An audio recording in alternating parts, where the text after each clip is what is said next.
exist. We're not the figments of your imagination. What? We exist. We're not figments of your imagination. Well, I am, but you put up with me anyway. I am I am a metaphysical concept that takes the form of a bear. Megamon, you're a Megamon. You're physical in some aspect, and one's zeros.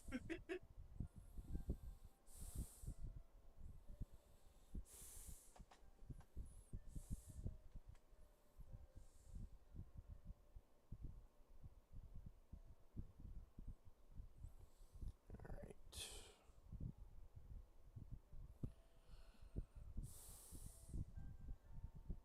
Oh, that's not one.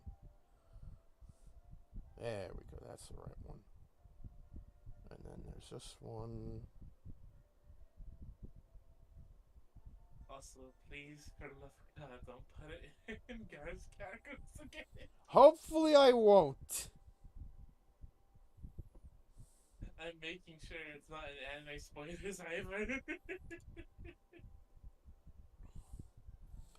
I'm using my phone, so hopefully it won't be.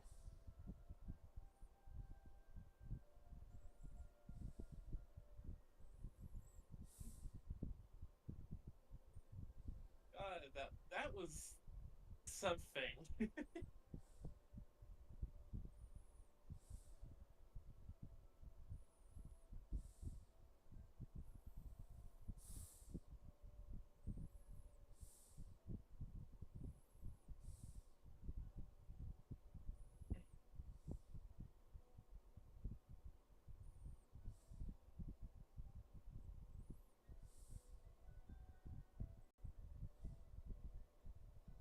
So, since I'm going to be, expecting a Gym 2 to show up eventually, mind if I just share a little bit of what this thing apparently is compatible with in its own home universe? What is? We've got a few different bullpup machine guns. We got a 90 millimeter automatic rifle, I suppose that is, a 100 millimeter machine gun, a harpoon gun, two different models of bazooka, a 120 millimeter machine gun, a 380 millimeter rocket launcher, a rail cannon, a 170 millimeter cannon, its own beam rifle, and a variety of shields. You know what that sounds like to me? What? An intro. Hi everyone, welcome back to the stream. This is Vegas Bear 92 as always with Mekumon and Taro. Hello. I.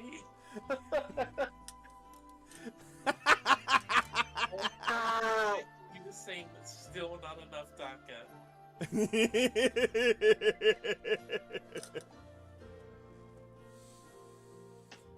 Alright, so What's after crazy is I didn't even get into the specialized equipment, but that's for later. Oh my god. we are back with Shadow of the Colossus.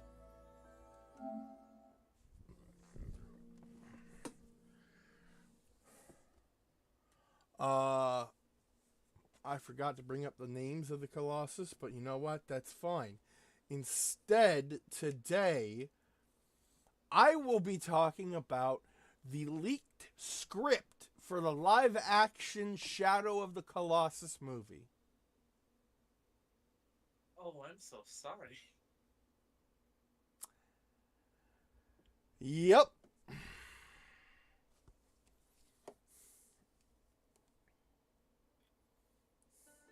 Well, that's a thing that happened.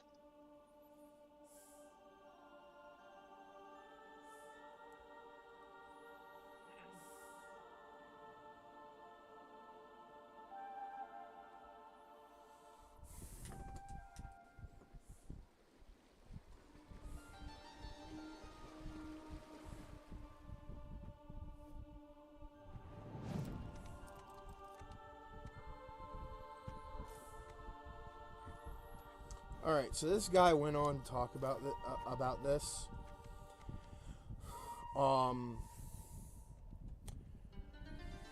He read the first 38 pages of 99, which seems... I mean, I don't know the first thing about scripts, so I don't know if that's long or short for a script. But Depends on the movie, I guess. He says it does a good job of understanding the basic happenings of Shadow of the Colossus, but literally nothing else. The opening is basically lifted straight from the game's opening cinematic, which we are watching right now. For example, and the Colossi look and feel the same. But that's about it. Wander gets to the temple, makes contact with Dorman, and we're tossed into flashback.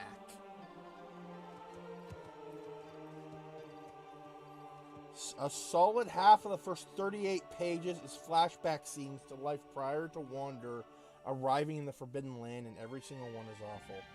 So, if the first 38 pages are flashbacks out of 99, I feel like there's something wrong here. This is not him saying...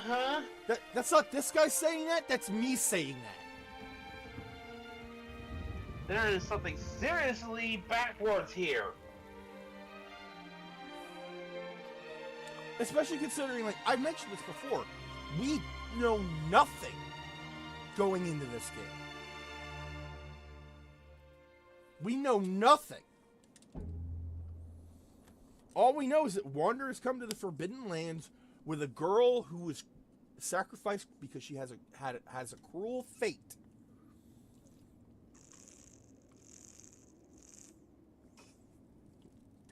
We know nothing beyond that.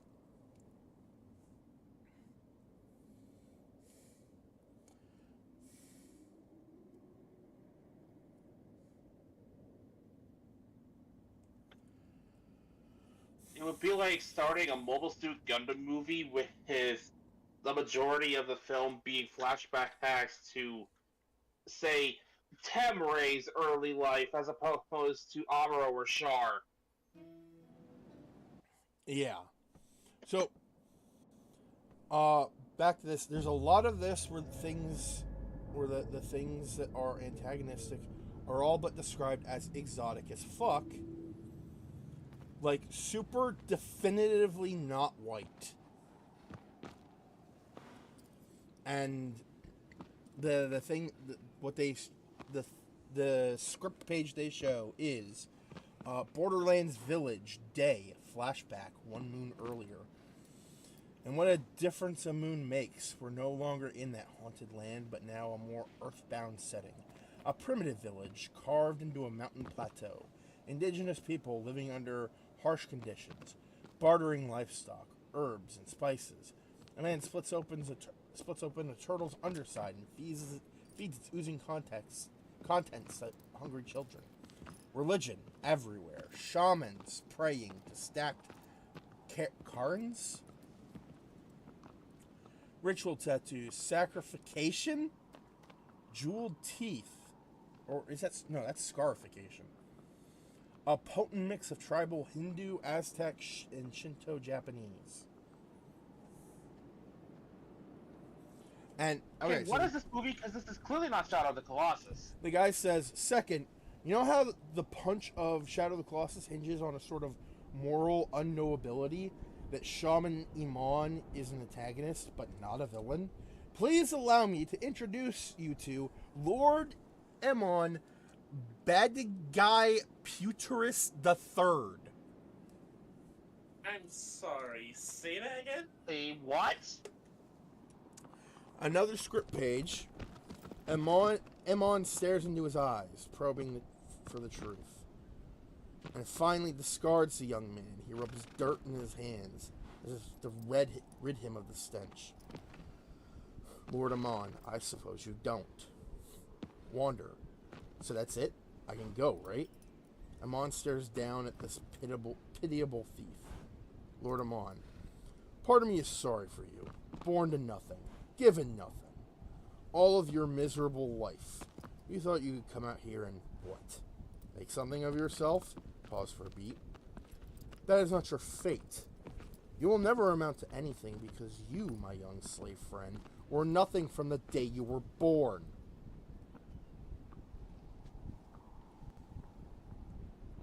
Okay, so what is this movie? Because it's clearly not Shadow of the Colossus. Exactly. Wander's speech super bothers me. He's basically a Final Fantasy teen protag. He talks like Titus or Vaughn. I want to bust his teeth. Another script page. The warriors toss Wander to the floor. Several more large men emerge from the shadows.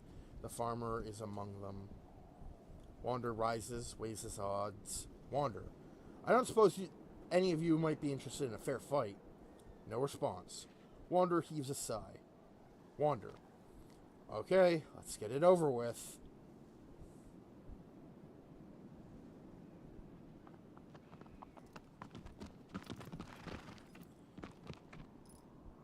This script sucks.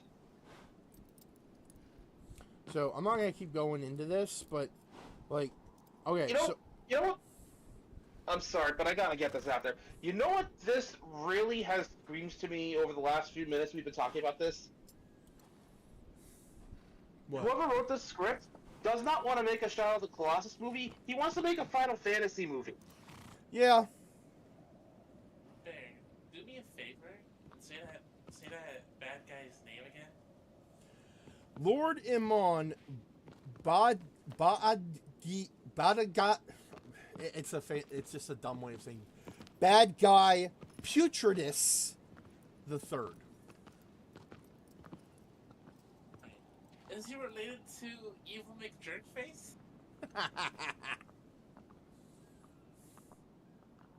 Nah, probably closer related to Icky Von Yucky and Bleaky McBarf. So the script also goes into Mono's life, and how her father is an alcoholic pig farmer.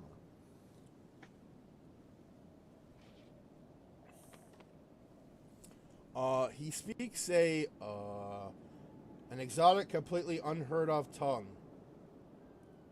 So all of his stuff is in italics, but Iman speaks our language, wording from screenplay, and Mono speaks broken our language. This is used for no other purpose than to make dickbag dad completely unsympathetic and for god awful exchanges like this. No, Pilagi. How do you say it in city language? We call them water buffalo. Pilagi is better, more beautiful. If you haven't picked up on it yet, Mono is every sexy savage ever written. Wander in this script is an escaped slave who happens into Mono's village and steals Agro from her dad. Agro is a mean horse that her dad apparently keeps for no other reason than to abuse, but Wander tames him because they're both escaped slaves. Here's where I originally stopped to say I hate this so much. She has just explained the basics of her faith's afterlife. I don't even want to read this. Please don't. Then don't, and let's get on to the game. There's just one thing that I do want to get into.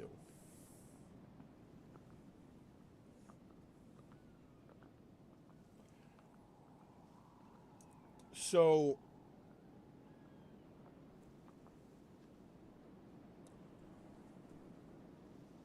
here it Because he is. doesn't want to keep going anyway. It's the last thing, I swear. Because I've literally heard after, that before. literally after this, the guy says good night, and it's the end of the thing. He recoils, stares at the fresh blood, shock, pain, then intoxicated rage. Mono knows she made a mistake. Mono, wait, father. Without even considering his strength, he hurls her into barn wall, her neck striking at the worst possible angle. Crack. A whimper emanates from her throat. It is the last sound she'll ever make. She goes limp. That is factually incorrect. Fair. All right, let's go kill something. Fair. Yes. This entire script makes my brain go.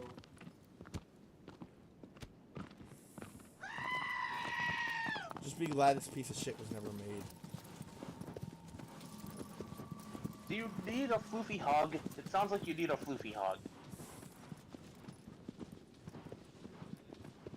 Who, me or Taro? Yes. I'm good, because I heard this like a couple years back. So I'm used to it. Bear, I am not gonna sugarcoat this. The pure unyielding rage that came out of those last few words from your mouth when you were talking about that script is the same way I talk about Digimon Try. That's why I offer the hug.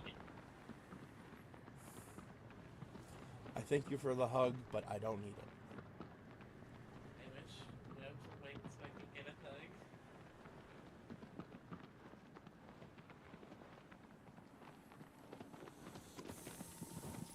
I mean, the offer's available to you too, Taro, but that's entirely up to you.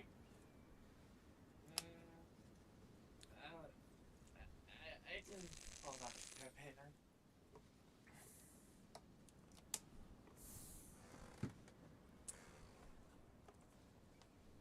Like, that is probably some of the angriest I've ever heard you, Bear. Like, just pointing that out. I will say, I do feel a little heated.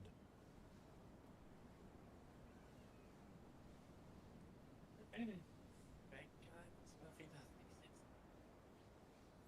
Just take solace in the fact that this does not exist. I mean, I already did from the moment you started explaining how it diverted from the game. From once we got to, you know, that last sequence, I'm like, okay, I take it back. This guy shouldn't be in charge of a Final Fantasy movie, even though that's clearly what he wants to write. This guy should be in charge of any movies. Yeah, I don't know who wrote the script, but, fucking play this game first, motherfucker. Like, there is a Transformers project that the majority of the Transformers fandom refuses to even acknowledge, let alone talk about, that I get the same vibes off of this script that I did from that Transformer project. Written exclusively for shock value with the express purpose of burrowing into your brain and forcing you to remember it just for how angry it makes you. Michael Bay movies? Unfortunately, no. Or fortunately, depending on how you look at it. Because I will give the Bayverse this much. It can be entertaining in how bad it is. I have had genuine laughs at the Bayverse, albeit not for the reasons it wanted them. Like, I have laughed at the Bayverse and had fun, just not for the reasons it wanted me to have fun and laugh at it. The project I'm referring to...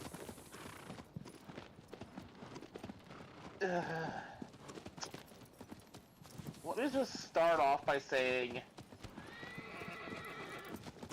it's incredibly creepy. Bear, you already know what project I'm trying to dance around. Is it Japanese? Yes. Fuck! It was the initial... well, let me put it to you this way. It's the Power Master concept done wrong. Very, very wrong. Also, I am clearly nowhere close to where I should be. Like, the author slash artist outright admitted that he made the choices he did for the shock value to force people to remember and talk about it. On one hand, Because he had no faith in the story otherwise. Okay, never mind. I was about to say, I can kind of understand that, because, like, some stories like Berserk do the same. But the story is also good. in Berserk. It relies on shock value, yes, but it also relies on really good storytelling.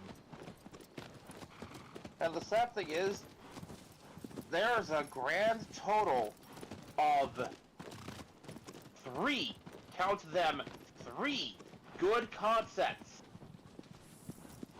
that come out of this Transformers thing.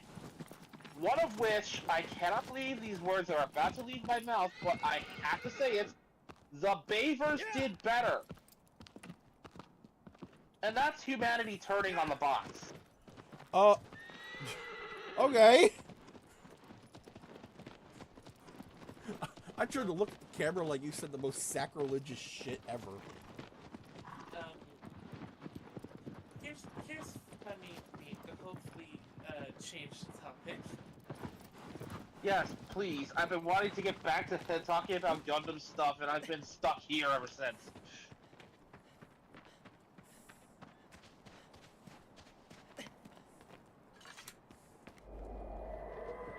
To finish with the other 2 good concepts, the first is the Auto Trooper. They've since been adapted into other Transformers media and are basically the Autobot grunt equivalent of the Seekers. It came from I that? wish they'd be used... Huh? It came from that? Yup. They were man-made Transformers intended as a security force to keep Cybertronians off planets who made it past the anti-electron barrier. Instead, they got turned into generic police Autobots. Effectively, Autobot grunts in the same vein as Decepticon Seekers. Interesting. And you can thank Transformers Animated for helping them make that leap!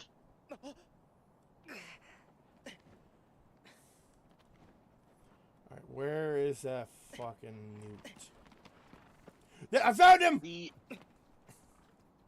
The other concept that I felt did really well was... So, without spoiling too much, Optimus Prime is revived with some Unicronian power. Again, I refuse to spoil too much of the story because I just don't want to infect people's brains with it. But,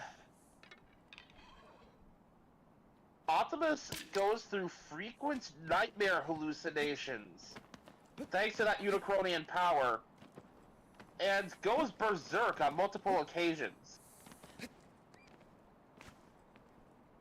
And words cannot express how happy I was to see Skybound take that concept and do it better, without having Optimus die and come back in the process. Just the... whatever the heck Megatron's arm is doing to him.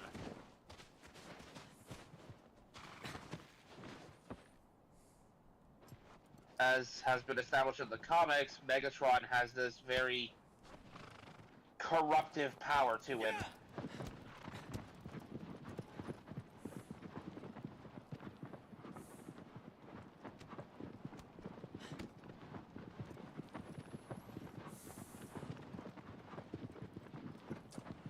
Okay, you guys want some? You guys want to hear something wholesome? Please. Please, I could use some. I could use some wholesome. I found this video on Facebook of kiss your dog on the head and see their reaction, and most of a very small handful of said dogs would either chase after the owner or headbutt them or something, but most of the other dogs just snuggle up to their owner.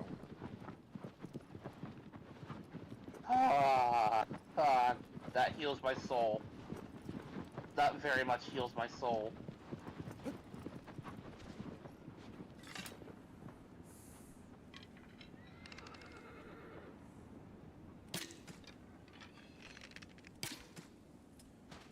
So, there is an Easter egg in this game to Eco. Or Ico. I never remember which is right. If either is right. But somewhere in this vast landscape is a pair of watermelons on a beach. Watermelons being the kid's favorite food. The kid with the horns. Cute. Mm-hmm. Alright, so... If I may, I did hint at some specialized equipment that the Gym 2 carried. And I would like to elaborate on at least one of these particular items. Okay. So, for psychological warfare purposes against Xeon remnants, some Gym 2 units were fitted with his replica Gundam heads based on the R-78-2. It worked. It's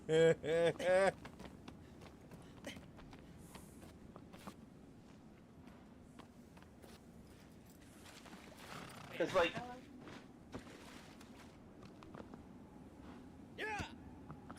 What? I'll ask you to do that laugh again. I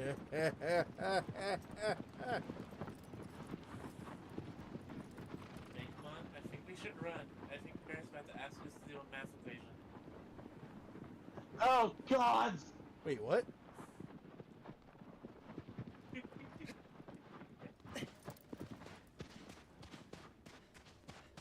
I think that was the same laugh you used for Math Equation Guy in The World Ends With You. No, It could have been. I just don't remember.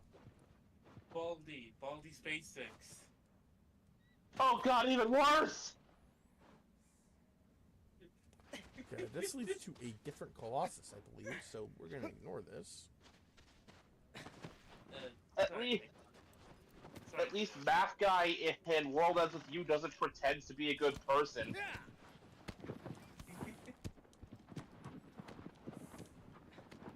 I thought you were gonna say at least he has hair. Well, there's that too, but honestly, I guess, like, the hair thing is significantly less consequential than the fact that Baldy pretends to be a nice person until he hears, quote-unquote, bad math. And proceeds to whack kids with rulers for doing, and I quote, bad math. Oh, by the way, if you look up in the sky, you can see all the Colossus we've slain. Like, the light coming from Woo! the corpses. I once saw a YouTuber, like, they got to the second math question in Baldi's Basics. They sat there for a minute trying to figure it out, went heckin', pressed the random answer, and somehow managed to get it right.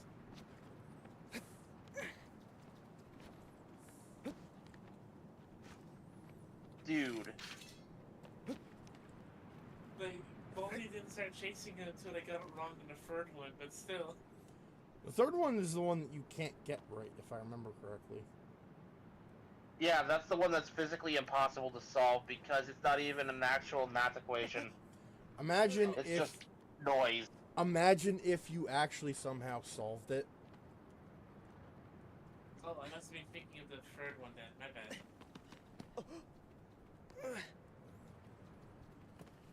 Yeah, no, Alright. someone actually got the third one right. I don't even know how that's physically possible. Neither do I. Neither did they. If they knew, they probably would have done it for the others. If they knew how to pull it off, they probably do it for the others. But, they couldn't, and they started getting chased. Alright, where are you little...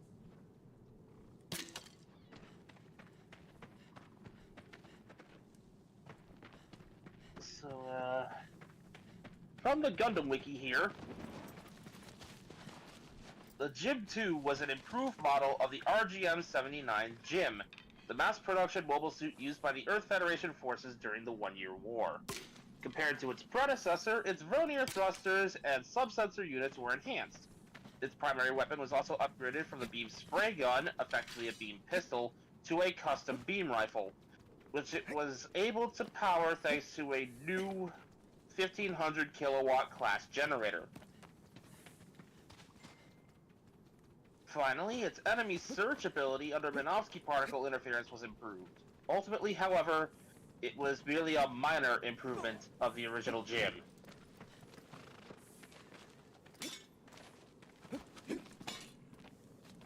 Die, you And stupid lizard! And by the time Zeta Gundam starts, the thing is already several years obsolete. There, my stamina, my grip strength has enhanced. Come on, Aggro. We have a fish to kill.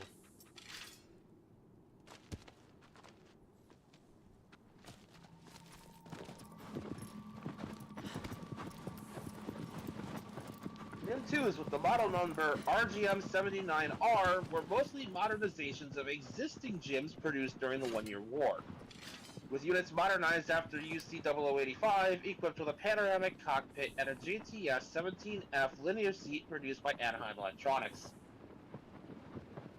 Those with the model number RMS-179 were newly produced from the Titan's Grips factory. According to one account, the RMS-179 was far superior to the RGM-79R.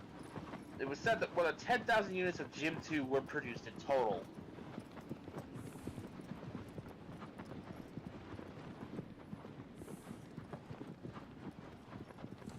So,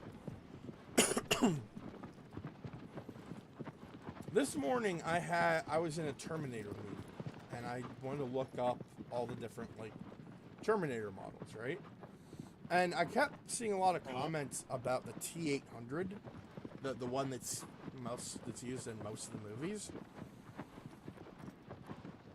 And I realized, despite being outclassed by all of the models in the sequels, like, while it's not able to, like, destroy them without, like, some form of sacrifice, it still manages to beat them pretty badly, eking out a win for the humans. And someone was saying it's because the T-800 was one of the last Terminators that Skynet made before they started trying to get cute and show off what they could do. Basically saying that the T-800, and I guess the T-850 by that logic, was like the Gundam ground type.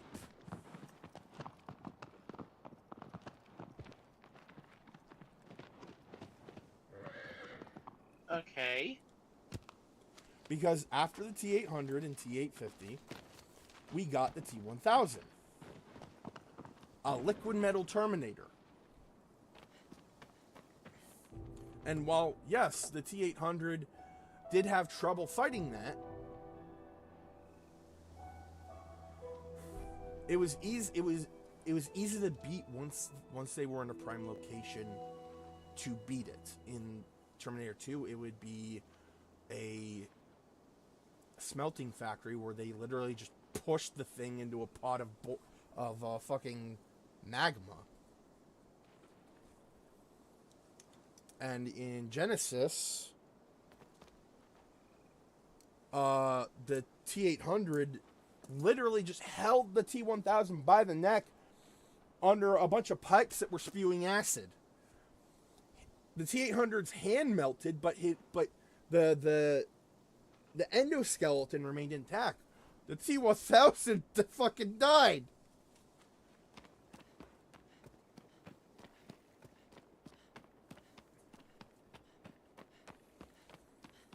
I'm sorry, I zoned out. What was the conversation? Basically, I was saying that the T-800 is comparable to the Gundam ground type in Gundam. In that it's basic, but it's hardy. It's a reliable workhorse. Ah. There's a reason why that gets sent back in time all the time. Unlike the T-1000 or the Terminatrix. Alright, where are you, you son of a bitch?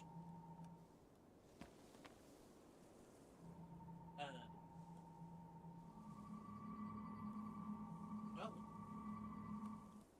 Oh, that'd be fun. Oh god! So there's a new anime coming out. It's basically a zombie anime, but instead of zombies, it's cats. What?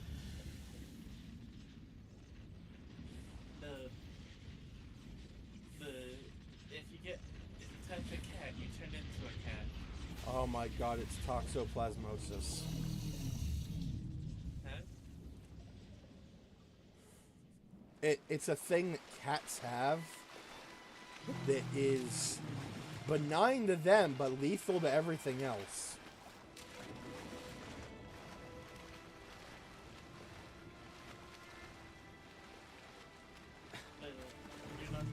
You're not gonna look. Well, big one, I think you might like the name of the anime. And that is.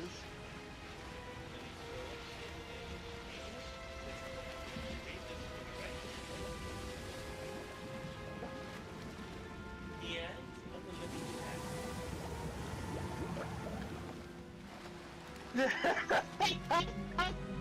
Okay, that's pretty good. That's a pretty good plot. That's pretty fucking good.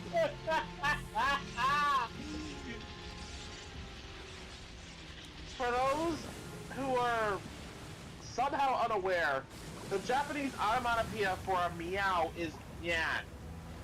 How did I not? Oh, I hit the wrong button to grab. My bad. Sorry, continue. So, yai of the living. So, yai of the living cats is basically mixing the word night with said Japanese onomatopoeia. So it's literally meow night of the living cats. Like, it's a pun that doesn't translate super well, but if you know what it means, it becomes hilarious. If you want, I can send you the trailer for it. Oh, this ought to be good.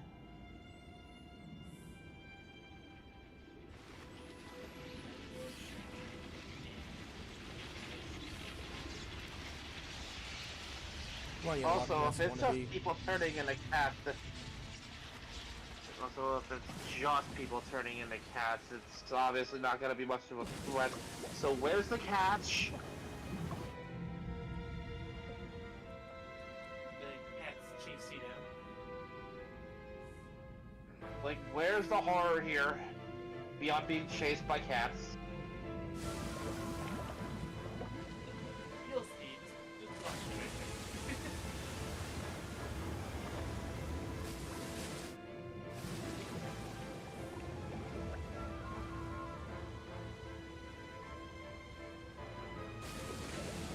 So I love the design of this Colossus because you see the 3 glowing spikes along its spine.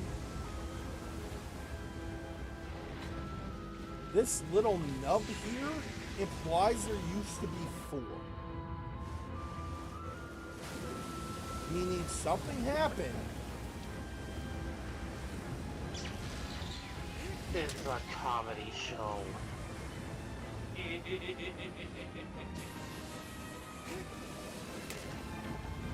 It's a horror comedy. A comedy horror, whichever you prefer.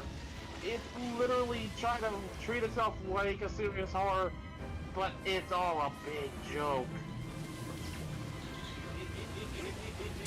All the way down to the obnoxious screaming metal theme. I'm sorry, Bear. I just finished that trailer Tara sent me. You're good. You're fine.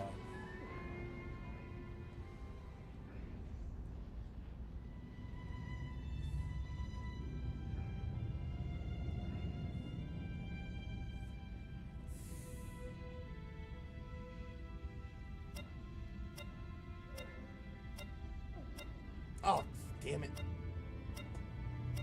I think this may be one of the few times I actually want to see the Apocalyptic Force win.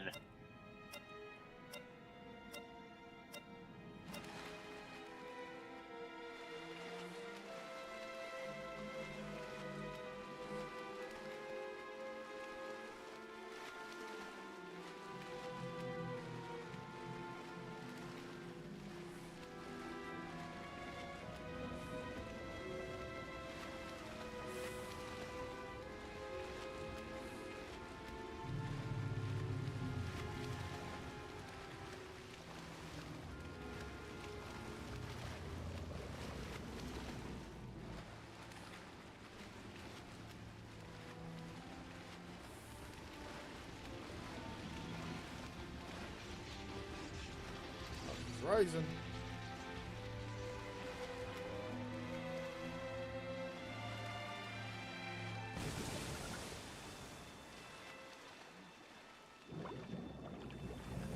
I'm holding on.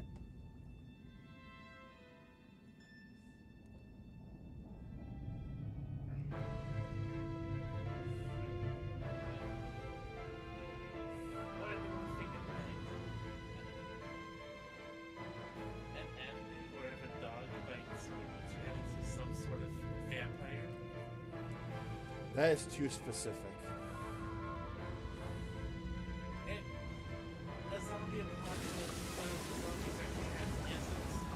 No, I'm saying it's too specific to not be real.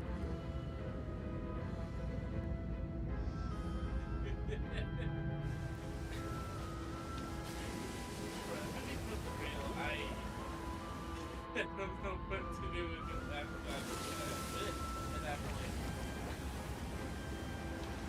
At that point, Like, someone's that is listening way to too you. specific to not be a real show.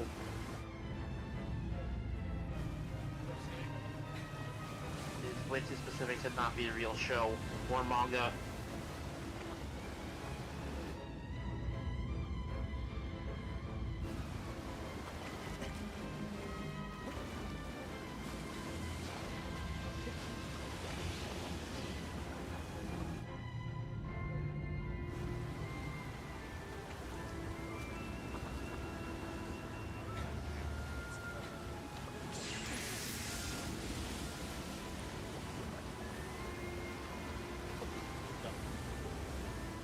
You were kidding me! Oh, please tell me. Oh, it's not an anime! I did specify manga too. It's not a manga either. It's a novel? It's a movie. Ah! It's a movie. Well, looks like we were right about it being too specific to not be a real thing. It's a movie made in Canada. It's live action.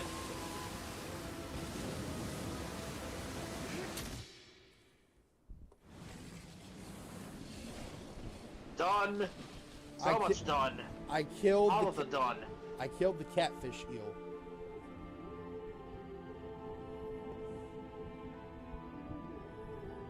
Catfish eel has all the same energy as man bear pig.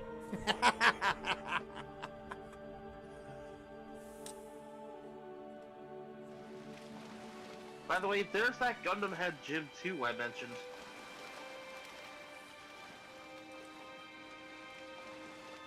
Oh, cool.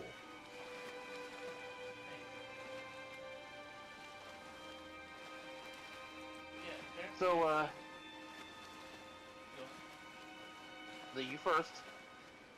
Apparently, it's a 2012 family movie directed by Geoff. I'm probably butchering this man's name, so I'm just gonna throw it in chat instead. That's In my experience, that name is pronounced Jeff. Jeff Anderson.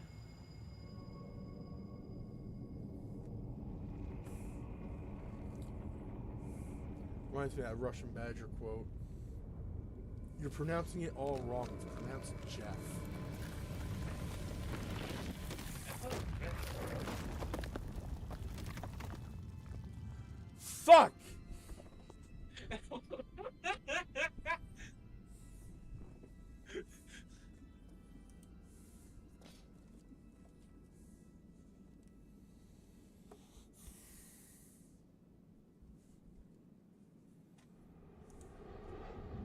So, Graphics interchange form.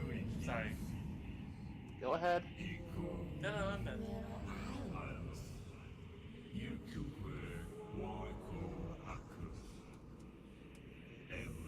So, there's apparently an SD Gundam mobile game coming soon, in the style of the G generation stuff.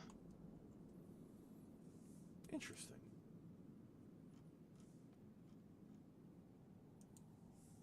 And to my sheer, utter digital glee, one of the mobile suits I saw in the little announcement trailer, where they showed off a bunch of the stuff from their roster,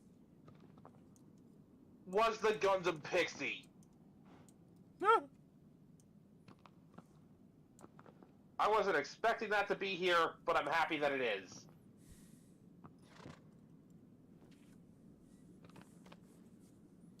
In fact, there's a lot of machines that it's like, ooh, I wasn't expecting that to be here, but it's cool that it is. Like the Gundam X Divider, because I didn't expect... Like, I saw the Gundam X normal, but I didn't really think they'd include the Divider. You know how often Bandai likes to just forget the Divider exists. Yeah. Alright, so our next opponent is the one I was dreading. First check on Mono. And on Wander. Wander looks fine. Mono looks dead.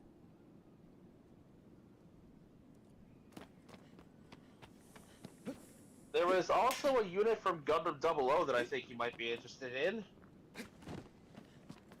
The 1.5 Eyes Gundam.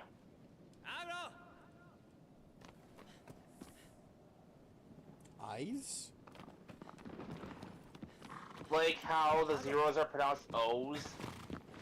Oh. 1.5 looks like eyes. I-S, eyes. Oh, that's the one that looks like the reborn thing, right? That's the machine Reborns was derived from, yes. I had that one. Yeah, it's in the game. Woo! So, what you need to know about the Eyes Gundam is that you know how Celestial Beings computer Veda created a bunch of the Gundams we would eventually come to know for human use? Mm-hmm. The Eyes Gundam, at that point, just the one Gundam, or Eye Gundam, was created as a means of going, what if we just went with Innovades instead of humans? How would that work? So the later Eyes Gundam was the first in a series of Innovade-specific Gundams. Basically, if you want to know what an Innovade is, it's an artificial intelligence put into a cloned humanoid body.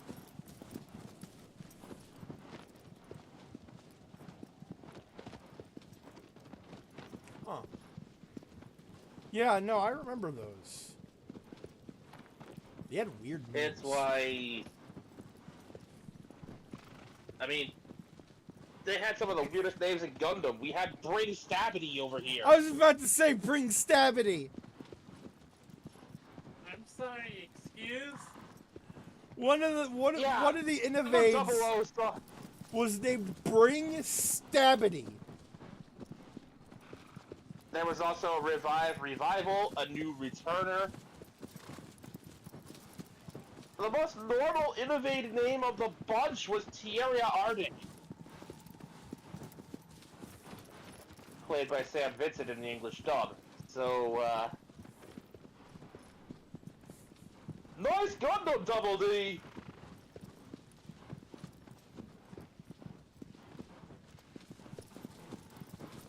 He shares his voice. He shares his English dub voice actor with Afronzala, at least for the first dub of Gundam Seed. Anyways.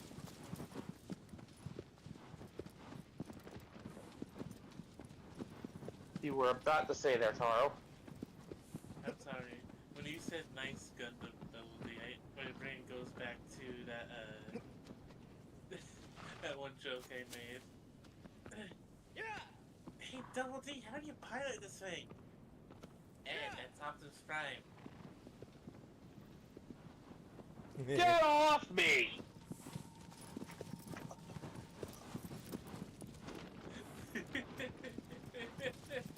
Are you feeling it, Mr. Krabs? Are you feeling it? I'm feeling it, SpongeBob. Patrick, that's not a ride! Get off me!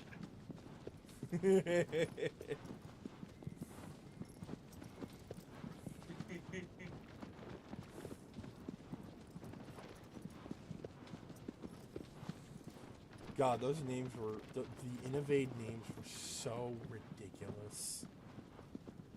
Like, Gundam has always had weird, ridiculous names, but 00 saw that and was like, hold my beer. The final villain was named Ribbons Allmark.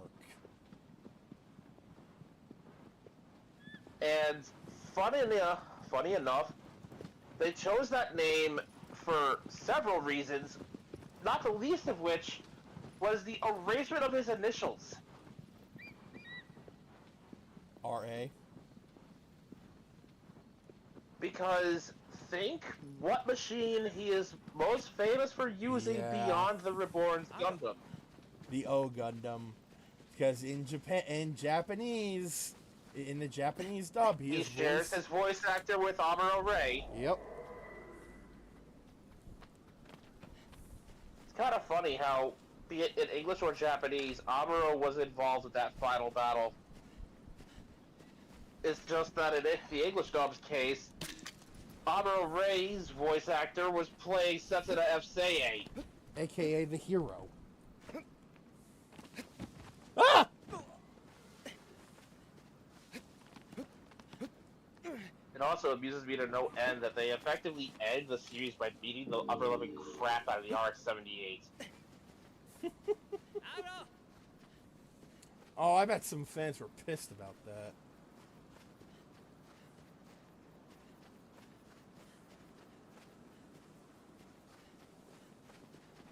I'm angry about with that battle is that the O Gundam didn't get to live up to its full potential.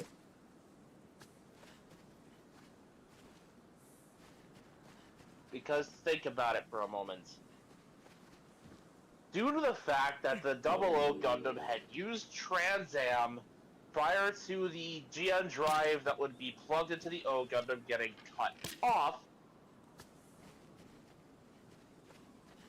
the GN drive that would get plugged into the O Gundam would have to recharge for longer before it could use Trans Am again. It did not have the time. So the O Gundam, if the battle had lasted a little bit longer, had there been a few more obstacles in Setsuna's way, the O Gundam could have gone Trans Am. Here's the thing, Which though. means we could have had a Hasval Gundam reference. We could have. But also, this is Ribbons Allmark we're talking about. Do you really think his ego would let him do something like that?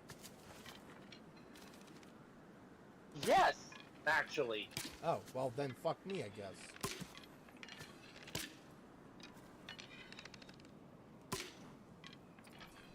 Because he doesn't necessarily need to have had the distraction happen on his command. Just take advantage of one that presents itself.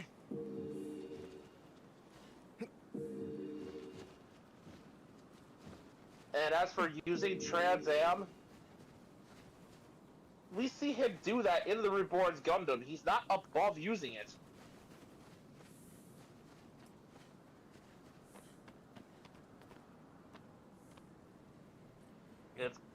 partially why he wants the original GM drives in the first place. Unlike GM drive TOWs, they can perpetually survive using Trans Am, albeit at a reduced capacity, but unlike GM drive TOWs, an original GM drive doesn't burn out after using it.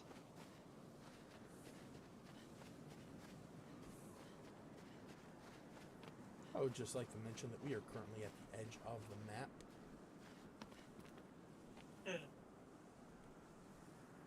And this game's still pretty. We are at the edge of the world.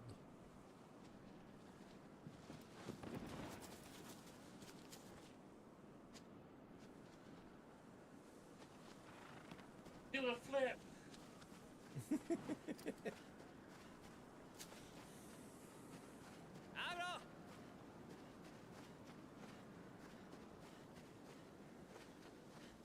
So, hang on a sec. Bless you! Bless you. I hate when people talk shit about me behind my back.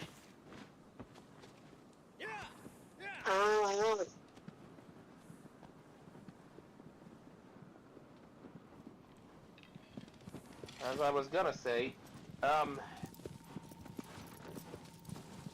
once upon a time when I wanted to use the O Gundam as my machine of choice for a Gundam build setting, which I can definitely still see myself doing, there was a little bit of a kind of pseudo-story arc / upgrade I would have had happen. Where, after the events of a very specific battle against the main antagonist, the GM drive for the O Gundam that the protagonist is using is either destroyed or taken.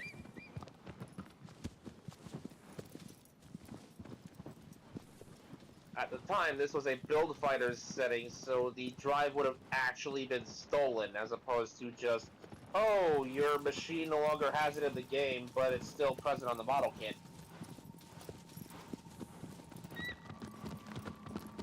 The reason being, it would have been a show of camaraderie with the protag's new friends that they go out of their way to provide a new GM drive to keep this O Gundam functional, after multiple instances of a GM battery not lasting long enough in combat.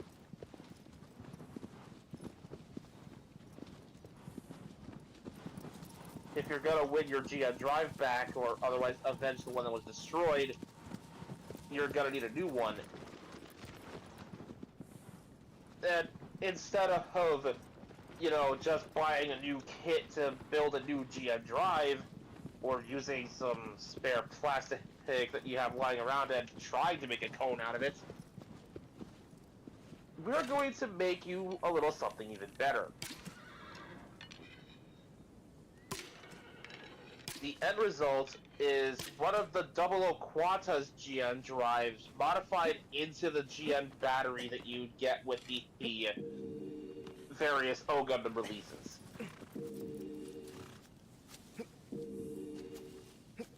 Interesting. Because the 00 Quanta's drives, produced after the events of the series, are significantly more advanced. Like, a unit with just one of them is already on a higher level than one with the older GM drives.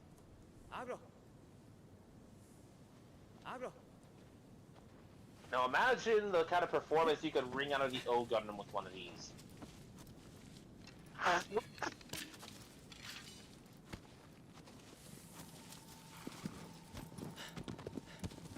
Yeah, terrifying Instead of machine. mounting it,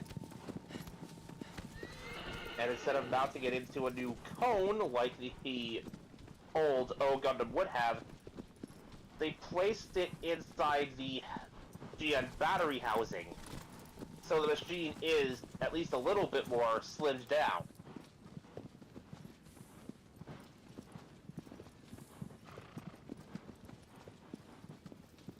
And then they just kind of start modifying things a little bit more here and there, like, say, omitting the beam saber on the backpack in favor of replacing the side skirts with Gundam Age 1 normal side skirts.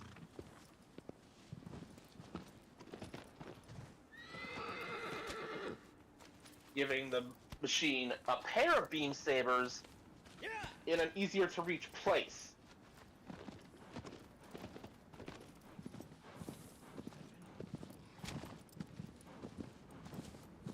And allowing the back to be used to mount other equipment, like GM launchers or railguns or the like.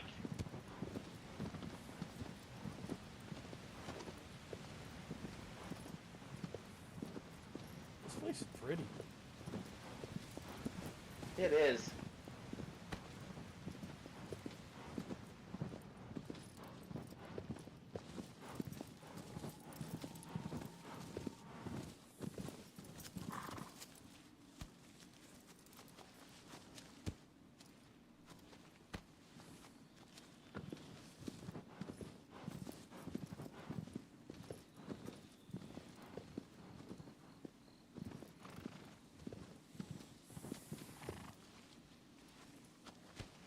Come on, aggro.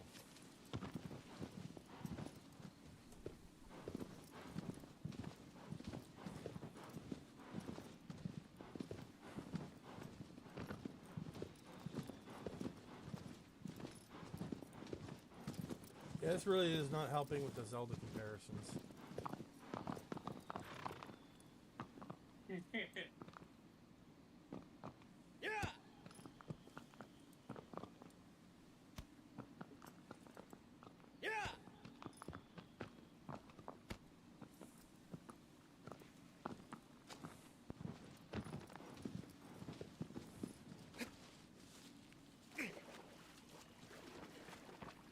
Abro. Abro. Abro. Abro.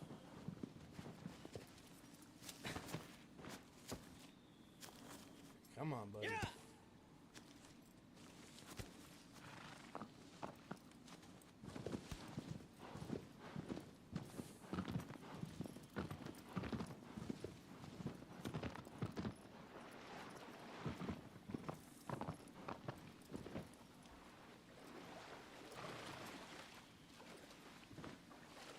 Not get off. Yeah.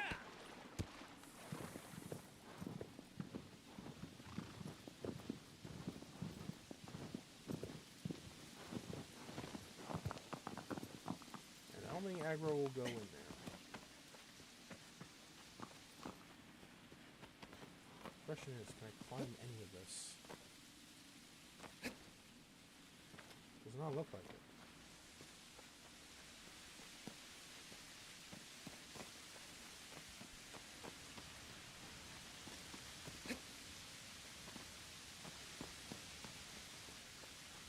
Would have been interesting to be able to climb up there. Ah well. Alright, let's go kill this thing.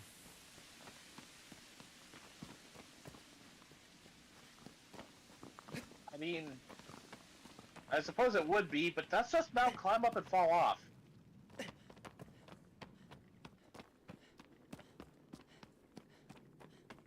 What? SpongeBob joke. Mount, climb up, and fall off.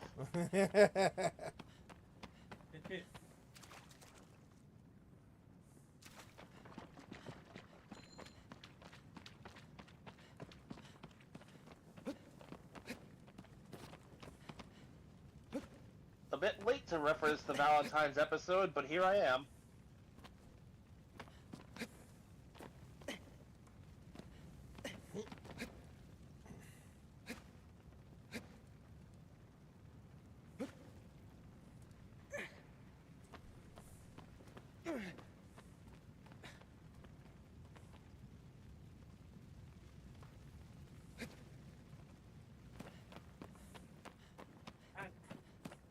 Sorry. good, Taro?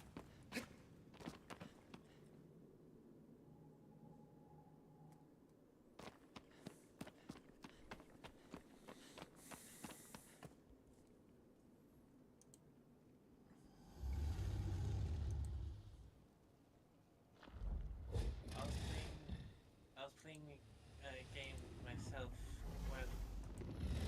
when I wasn't talking, and an ad popped up, scared me. No.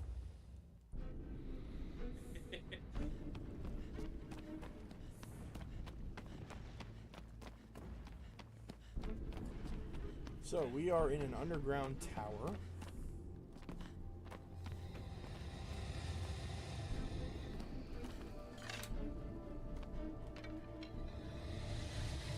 In what looks like could have been a Colosseum at some point. And I have now pissed off the thing that is going to try and kill me.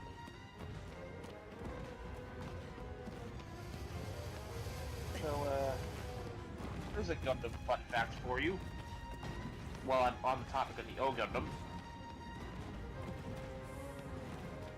Did you know that it actually does have a full armor version that's canon to the show? I did not know that. What happens here is that it was in testing and was intended for production, but by the time it would have been, actually manufactured, they ran into a bit of a problem. The Double O. See, the Double O needed the O Gundam's GN drive to function. But so did the full armor O Gundam, as the GM batteries and condensers, no matter how efficient they made them, simply could not provide enough power to make the entire thing last for a mission.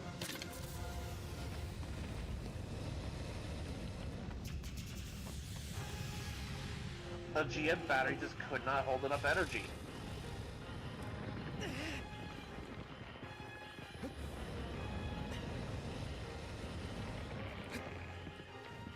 So they prioritized the most efficient means of using the GN drive. They focused on the twin drive system after briefly testing a dual drive system instead, where they just had two GN drives that weren't synchronized.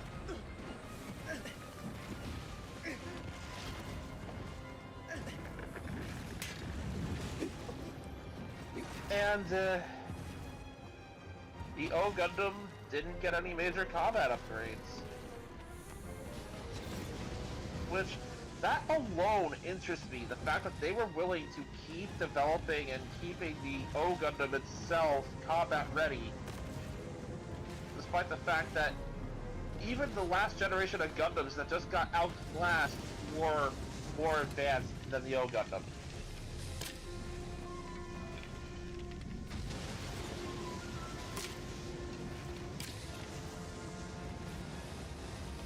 So that shit that he's firing off, if you stand inside of it, you will take damage.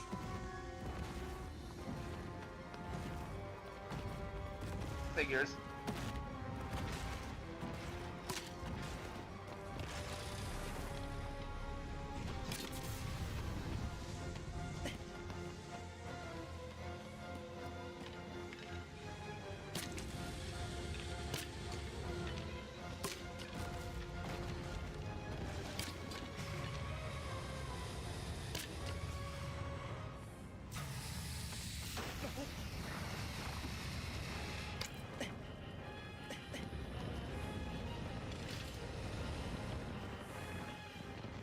This was a lot easier than I remember.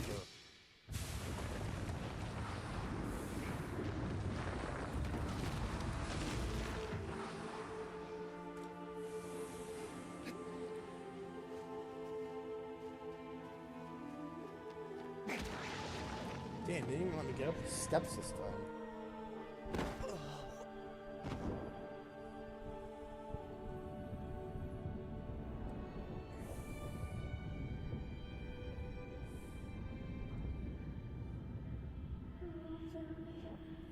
So that's what, 8 down now?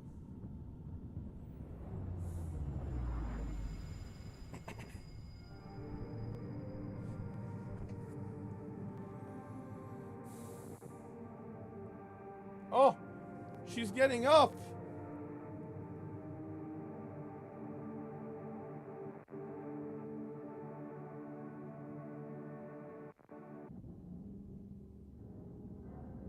Except it's just a dream.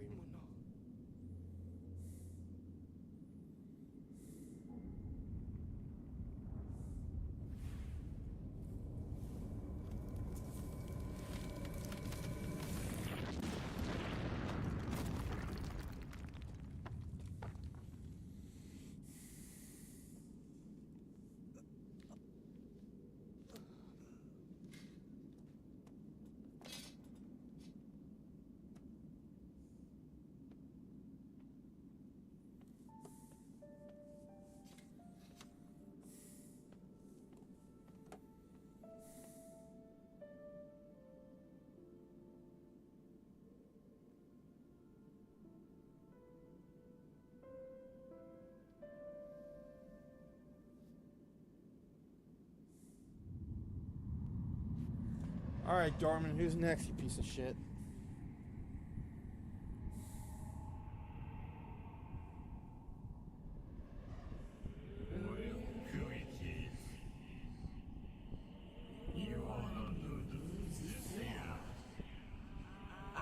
Oh, shit.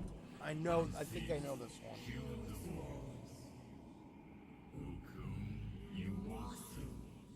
Or, no. This might be a different one. Either way, I'm pretty sure it's going to be a tough one.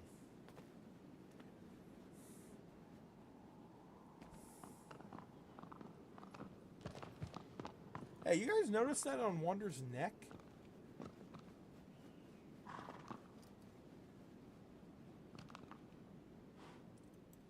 Guys? Hang on, I'm getting back to the stream. What is that? There's like some stuff on his neck.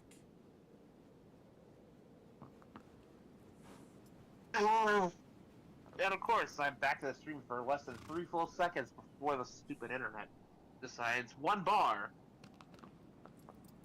It's like I'm going to Twitch. It's also on his hands, like around the wrists. Like the skin is like a darker color than it should be. It's almost like killing these Colossi is like cursing him or something. Yeah.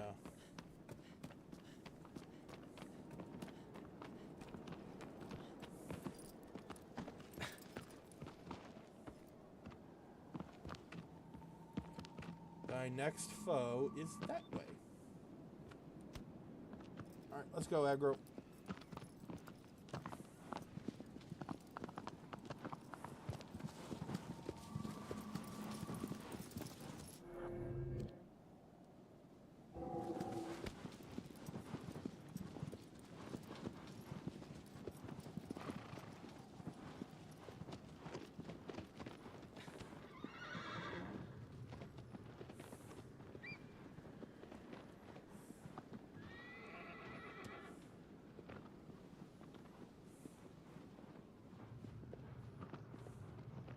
There be the full armor O Gundam.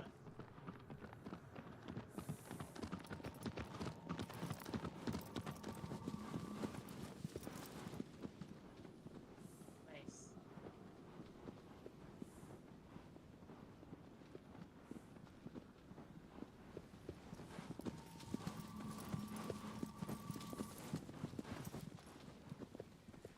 Let's take a look. Ooh. And yes, it is intentionally designed to evoke the original full armor RX-78 2 Gundam.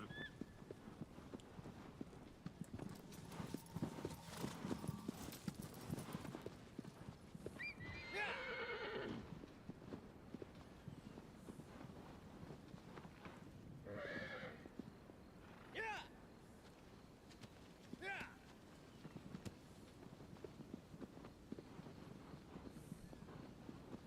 Which, again, it just blows my mind that they were thinking ways to keep this machine relevant when none of the other machines developed from the O Gundam were given the same treatments, except for maybe the XD and the Dynamite.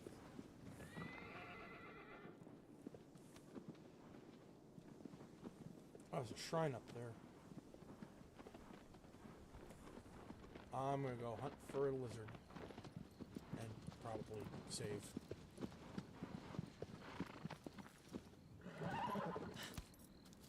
Yeah.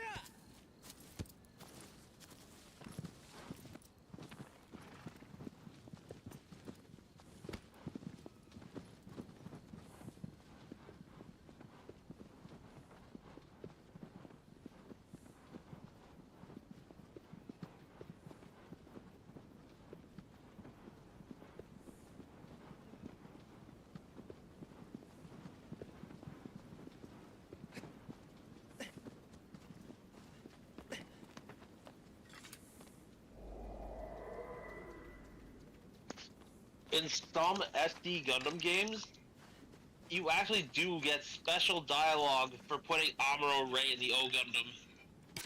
Really? Yeah, he'll comment on how the O Gundam seems familiar.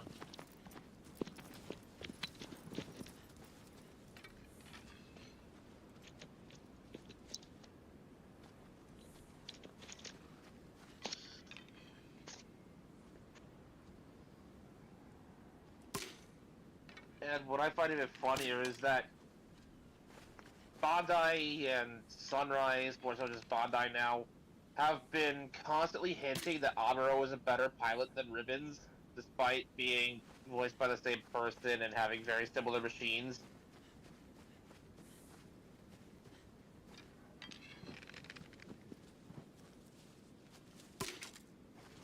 And the first point I truly noticed this was in Gundam Build Fighters Battlelog. Specifying Build Fighters Battlelog.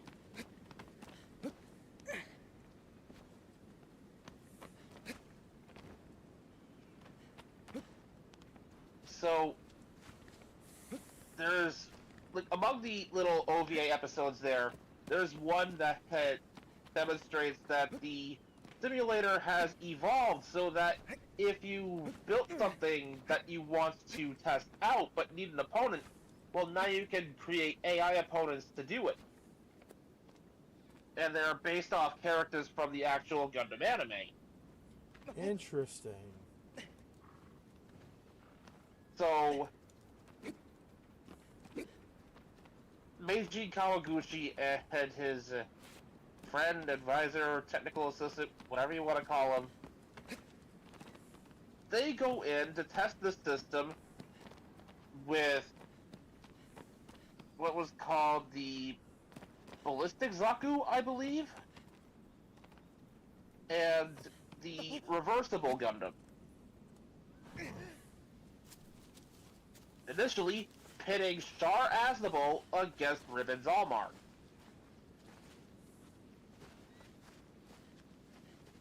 Please tell me Shark kicked his ass. Oh, but good. Ribbons held his own for a while, but the Reversible Gundam was going to lose.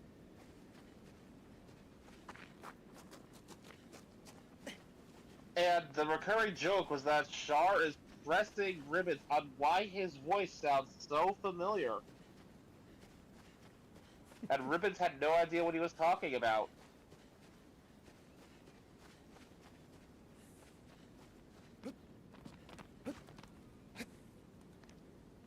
There's even small details, including, you know when the AI for the Reversible Gundam switches when the Beam Saber changes color.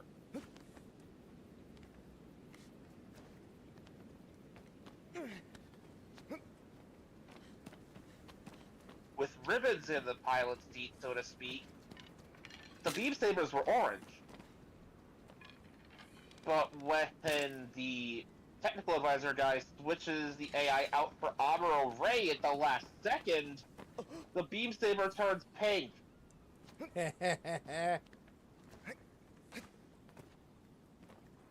And upon switching it for Amuro Ray, Amuro proceeds to completely whoop Char's backside with a damaged reversible Gundam.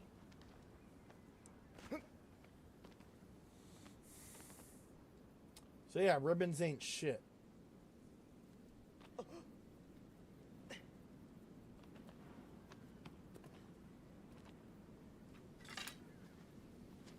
Which then goes back to some other bits, implying that Amuro would actually be a better pilot with the O Gundam than Ribbons himself was.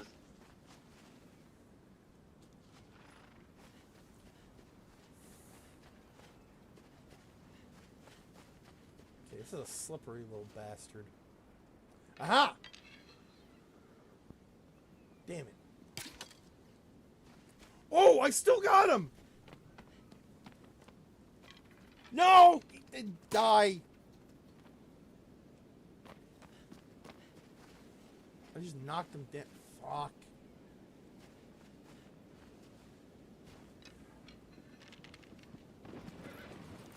Wah, wah, wah. Aggro, start pulling your own weight. Kill this fucking thing. I'm just kidding. I love you. Pretty sure you're not gonna get any good out of it trampled.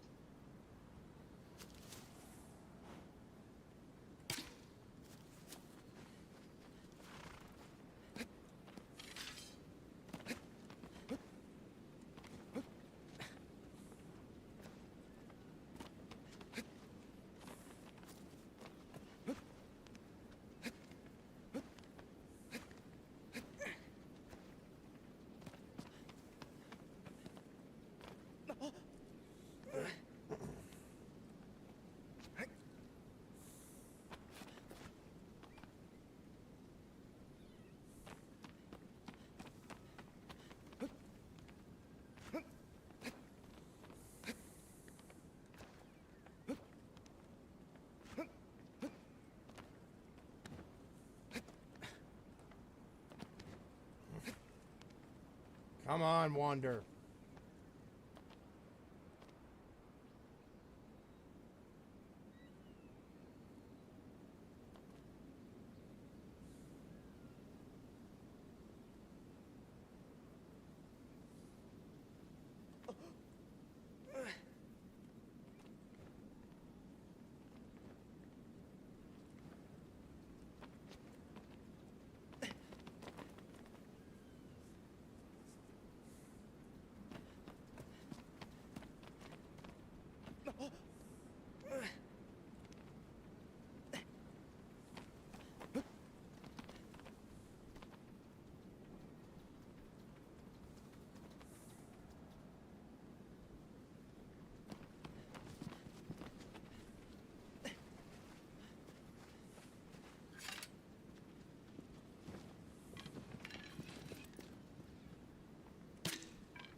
Please be dead. Please be dead. Please be dead.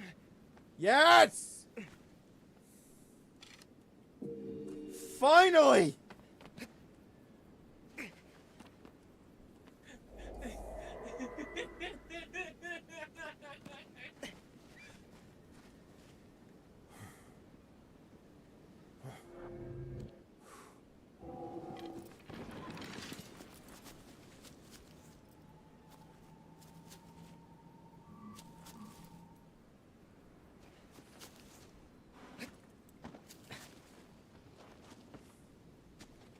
Hold on. No, I have been to that shrine over in the distance. I don't need to go there. Okay, let's go fight a boss now. Right. Forgot. Gotta go down a natural ramp. Otherwise aggro will not do. Otherwise aggro will not go.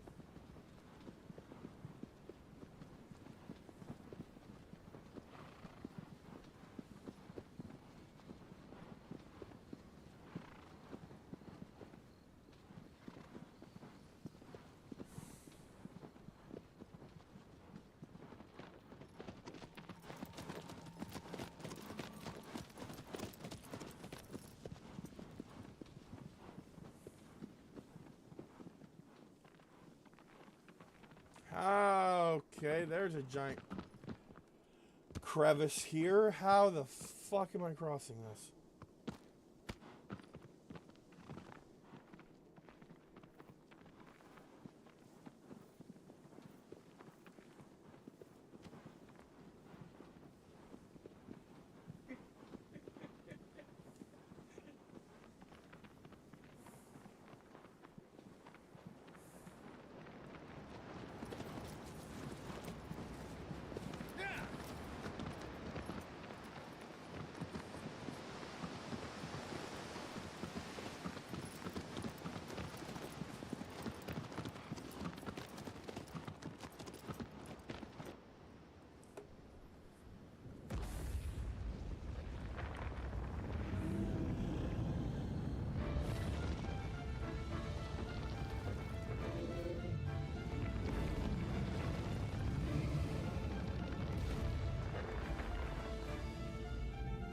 Well.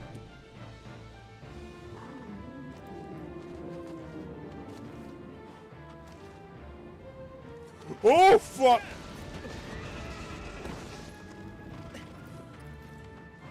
Run away, aggro!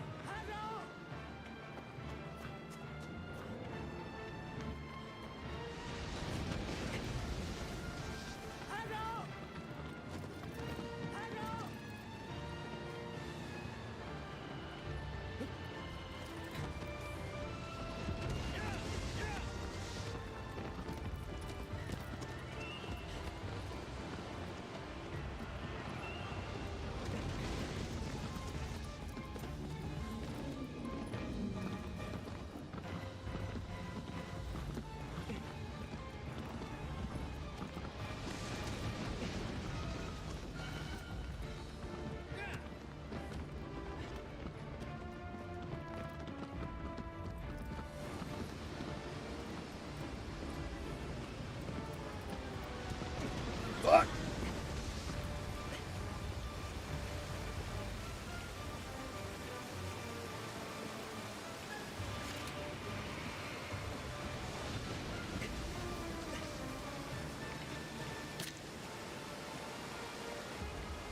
Come on, you bastard. Follow after.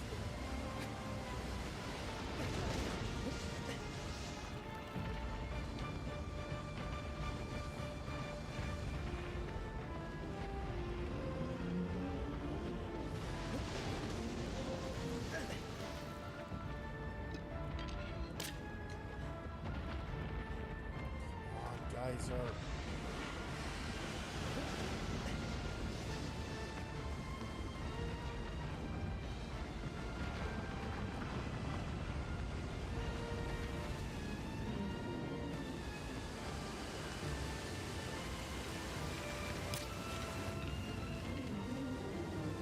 And... Fuck! Oh no, I hit it!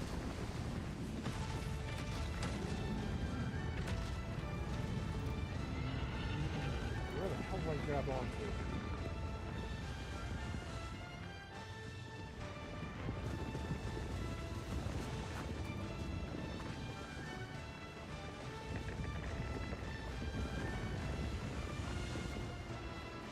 Does he even have any fur? Oh, he does.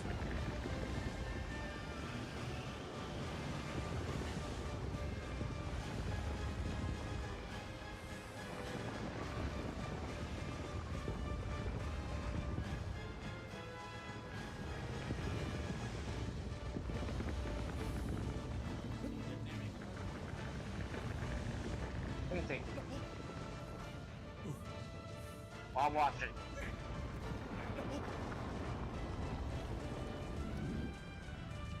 Holy shit!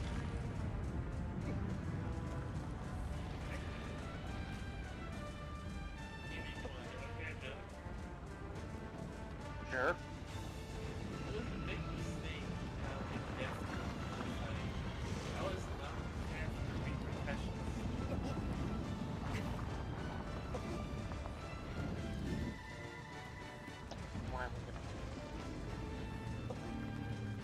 I am smiling and I hate it.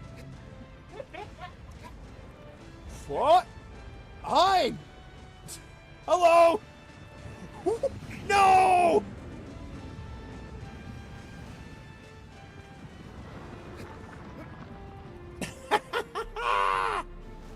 I still managed to grab on. I said the joke in the place.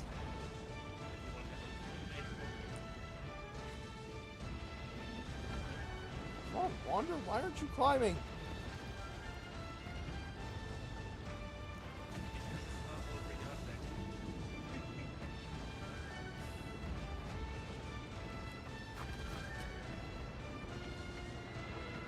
I hate that I got that joke. I'm smiling about it. Who's for two? Need to find a water geyser.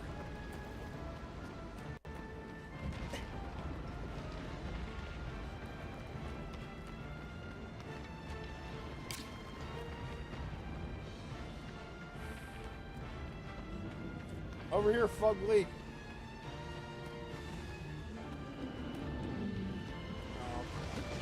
Ah!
No, I was just getting underneath the Colossus.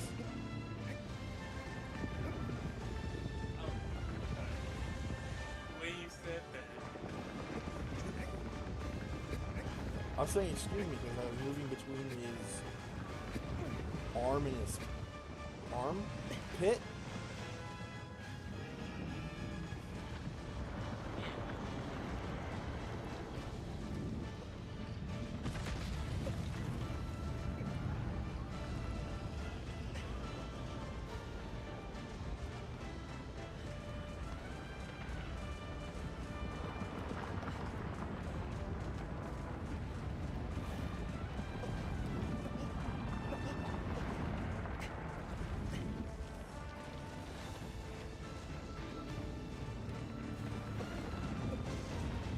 You know, I was an Avenger one.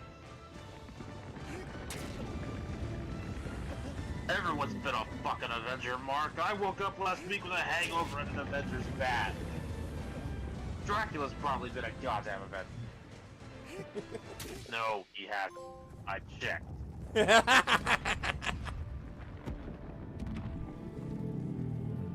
No, but apparently a Doombot was an Avenger once.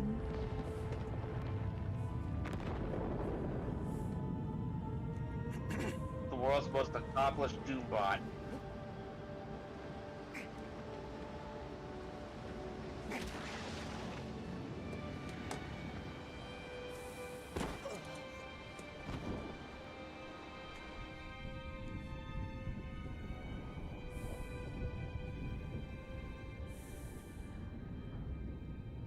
do believe that makes 9.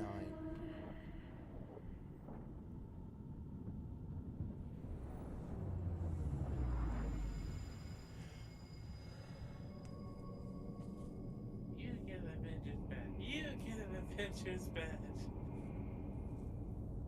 Wow, this is worthless.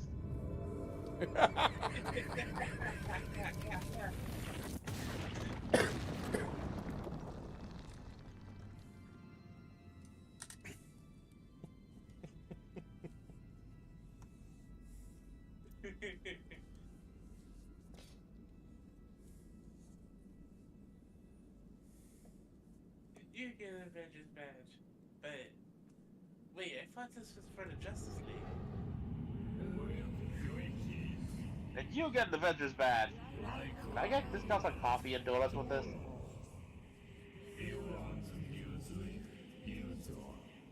And you get an Avengers badge.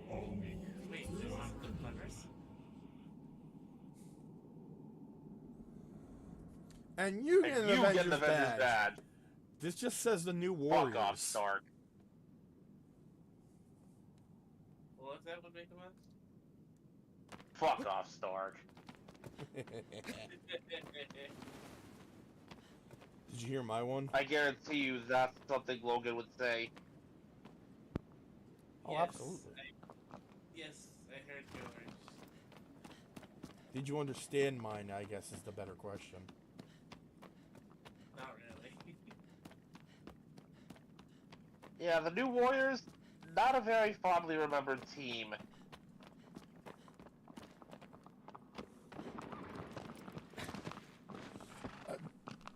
All you need to know is that they were at the center of one of the biggest catastrophes in the main Marvel timeline. Remember when we were ranting about Speedball on Saturday? You know what? Never mind. Forget I asked. Yeah. All I will say is that he's part of this team.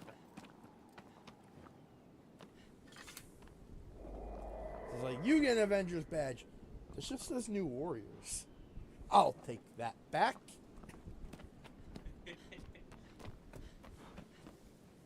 I meant to feed that to the paper shredder. Alrighty. Our next foe is out that way. A few hours later, with the paper shredder. Hey Logan, I got something you can tear apart. Why am I goddamn paper shredder? Kind of. They don't.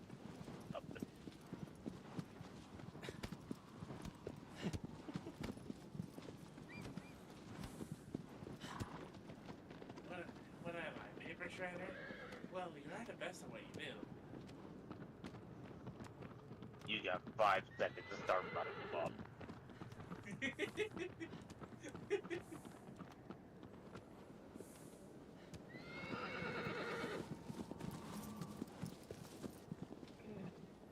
Seconds now, or 5 seconds after I go out the door?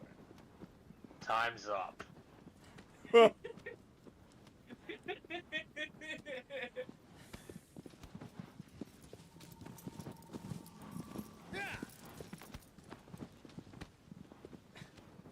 So I'm assuming you don't want this beer. This is Logan. He'll kill you and take the beer. Cut to 5 minutes later where he does exactly that. Now that the beer is held right in front of me, so the claws go right through it. Taro, I know you love to be a gremlin, but Logan will find a way to get the beer. You underestimate how much this man loves beer. Including but not limited to just... First place. Well, if you have to assume he won't just shrug off the loss of the one you're holding and get one from the fridge.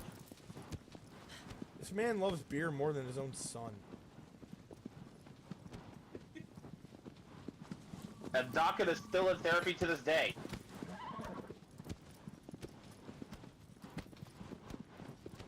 Yeah, no, that's the whole reason I brought it up in the first place. You really underestimate Logan if you think that is enough to make him hesitate.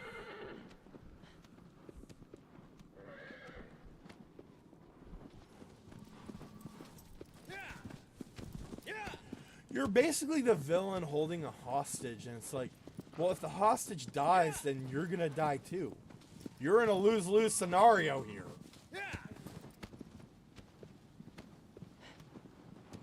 Also, you very, very much underestimate how much Logan just does not care.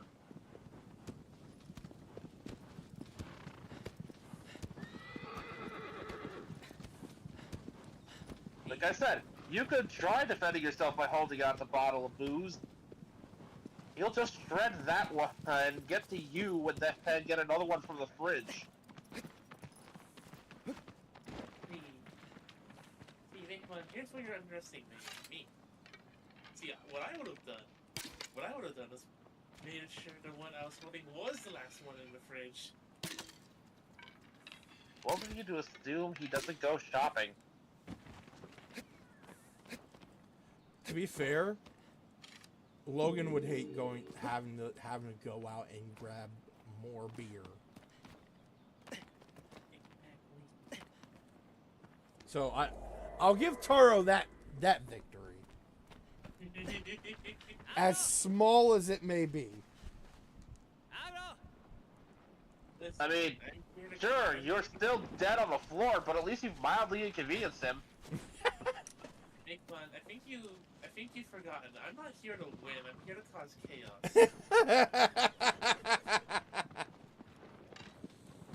And then Logan's gonna forget all about the chaos he caused like 5 minutes later after he's done.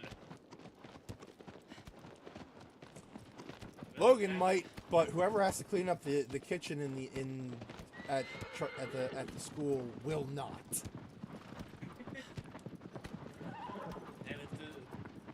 Even if it was forgotten, it was still caused. So in that way, I still win. Loki would be proud. So, who wants nightmare fuel? Think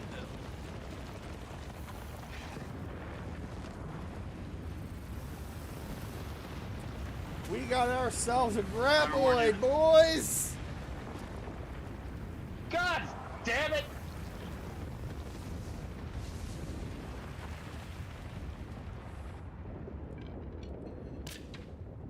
That's it, I'm getting on the floating platform. Hey, can I get up there with you? Sorry, pal. Only room for one. You're a tiny cat. I can just move you.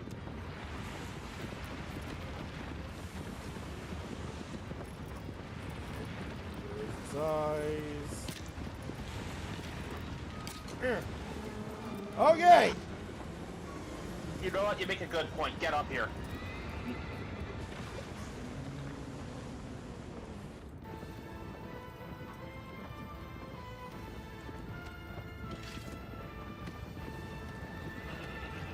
Ugh.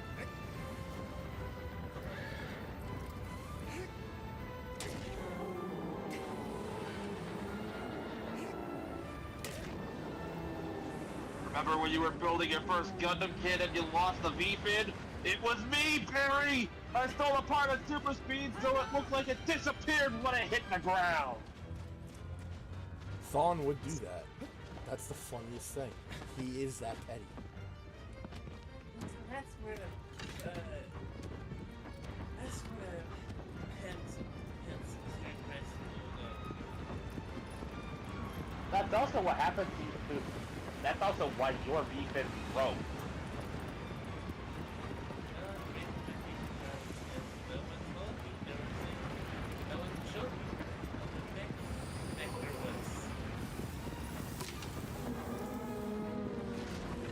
NPC says something slightly insulting. Me, quick saving. Wait, where is he? I can't fucking see him. Where is he? There he is. If your Disney princess cooks, loves playing with kids, talks to animals, and has a heart of gold, that's no Disney princess, it's Kronk.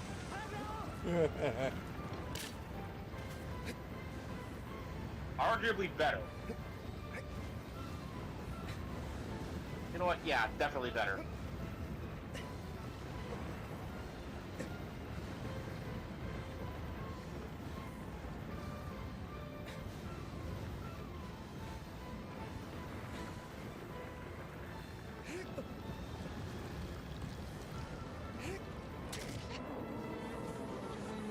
More.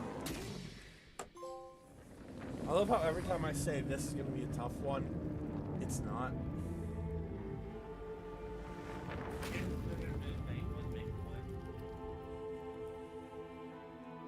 Using my Marine Corps training, I can turn anything into a weapon, even this rifle. Isn't a rifle already a weapon? Proceeds to break it over his knee.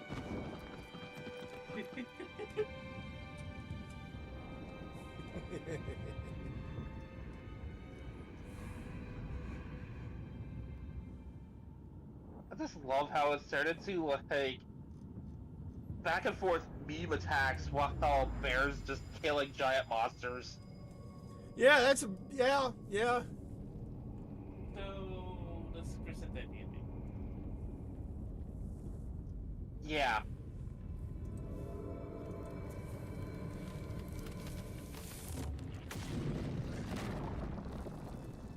Like, I'm not even gonna deny that, yeah. Oh yeah, one from Bear.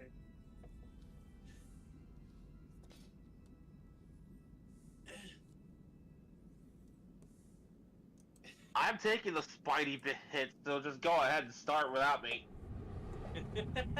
Fair enough. Has anyone been through a night? Nope. A little bit. No.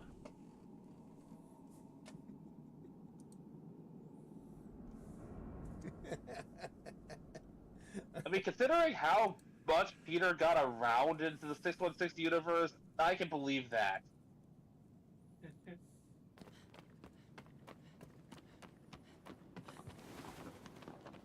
Plus, people tend to ship Spidey with everybody, especially the mentally unstable people, for whatever reason. Oh Just wait. looks at the Spidey Deadpool ship. Oh wait. I am dumb as a rock. There was more to the one I sent. Hold on.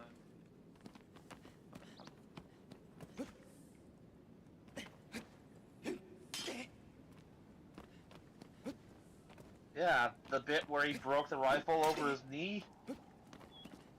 It's Maximum Defeat. Semper Fi, bitch!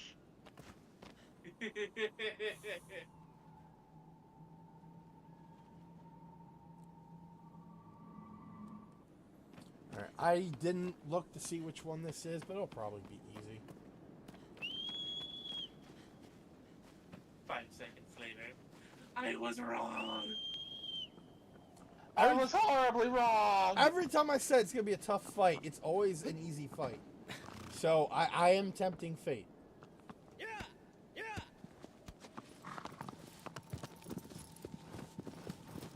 And now, for purely acknowledging it, fate's gonna mess with you. Honestly, it all depends on which one it is I'm gonna be fighting.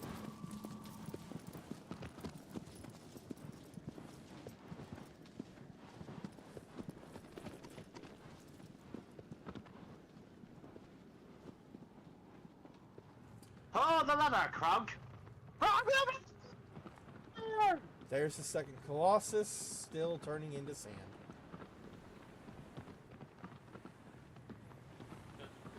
Wait, are the Colossus just from Bundario's homeworld? Not quite. Me trying to get my brain to focus. So, whenever, like, when you go to any of the colossi that you've already beaten, they will start, like, returning to the earth. In the second case, it's just turning into sand. But in the case of, like, 1 or 4, it's turning into a, like, I guess a forest?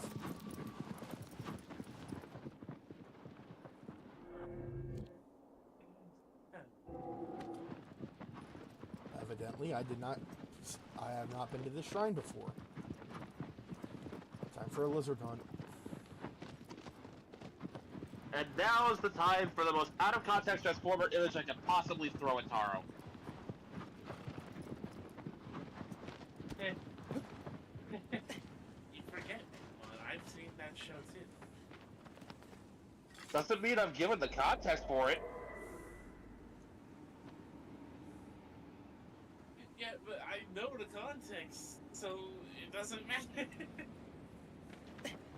As long as I don't tell you what the context is out loud, it's technically out of context, even if you've seen it before. Oh my god.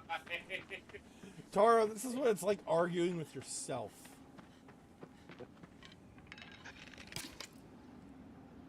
I go with myself, but I win that every time. Clearly Up to you you, don't. though. Fair. Do you not get the joke? No. Arguing with myself, I win that all the time. But doesn't that mean you also lose all the time? Yes. Fucking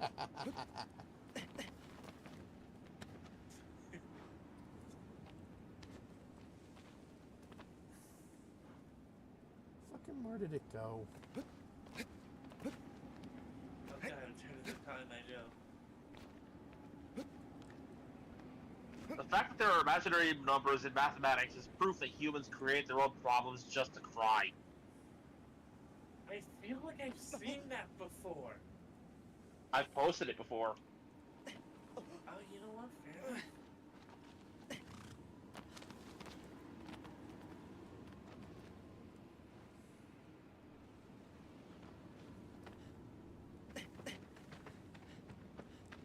Oh, there's the tail. It did die.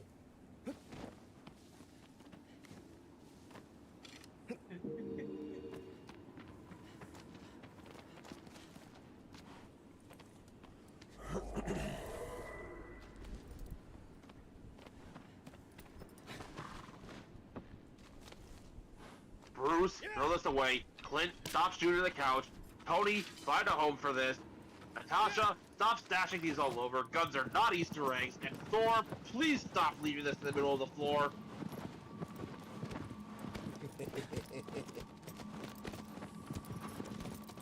I like to imagine that with the, I like to imagine with the previous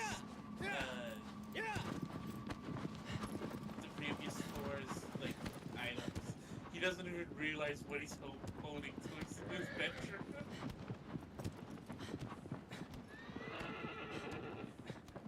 Like, when Cap goes dad mode on you, it just kind of all blurs. I still love in like Avengers Age of Ultron, like when they're having that party and they're all trying to move the hammer, and when Cap goes to move the hammer, it clearly moves, and Thor, like Thor stops smiling.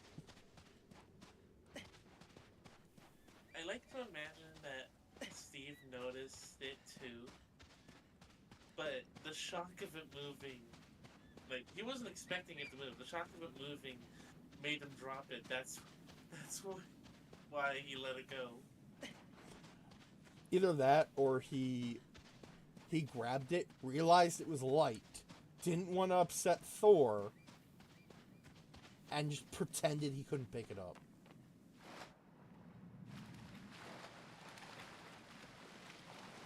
So,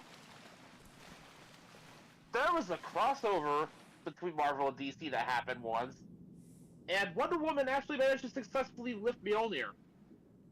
Yeah. That sounds about right. That was about my reaction to that, too. Yeah, that seems about right. Right. So, I have this little one is storyline. Basically, it's Toku inspired. Is that really surprising, honestly? Not really. But basically, an artifact was dug up thanks to an archaeologist that knows what he was doing, just didn't know what he found. So Antagonist sort of dug up an artifact that the gods weren't exactly happy about, like Egyptian gods, I mean. So they gave this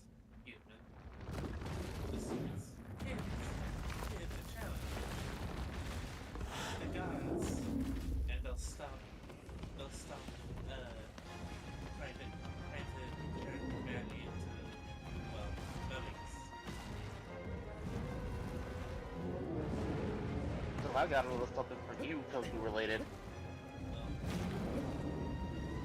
It is a challenge I posited to Bear last night, and I am going to share it with you. You are making a second generation of Dino Thunder Ranger. The only Zords off limit to make these new Rangers are the Core 5, the Ankylozord, and the Paleomax Zords. Otherwise, all the auxiliary Zords are fair game to make Rangers out of. Now, to be fair, I can't remember their names. I can just remember what each one can do. I'm going to put my concept out here first, just so, you know, we have an example here. A green Plesio Ranger.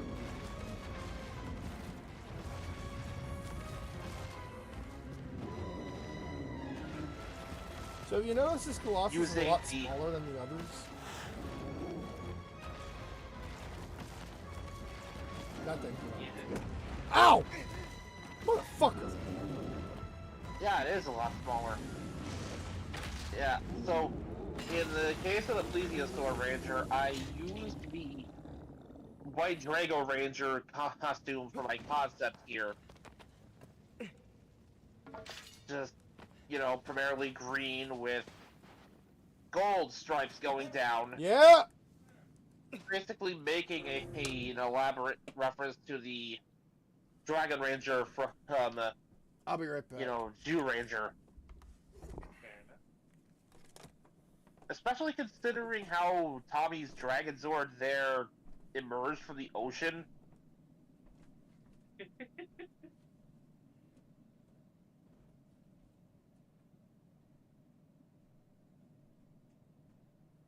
I figured, let this Plesio be the core of a new Megazord. Why not?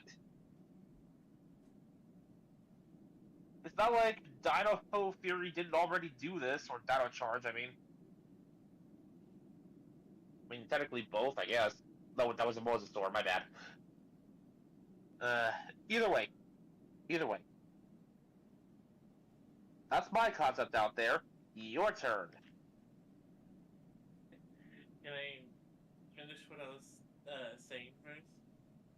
Please do. Okay. So yeah, basically, the archaeologist kid didn't know any of this until his 18th birthday. When he got the package and Ryuten was told what to do thanks to a certain Egyptian pharaoh that came along, a pharaoh spirit that came along with said package. I'll leave that pharaoh's name up to speculation.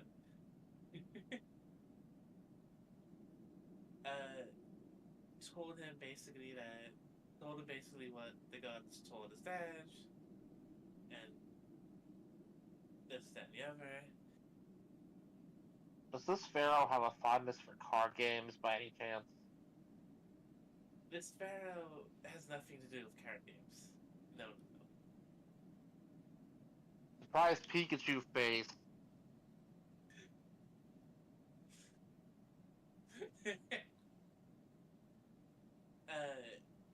Basically, here's something that the Egyptian gods didn't say though.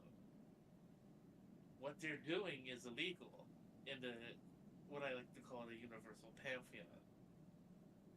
So the pharaoh decides to get in contact with the other gods and ratted the Egyptian ones out, basically. Inter-deity pantheon court case ahoy!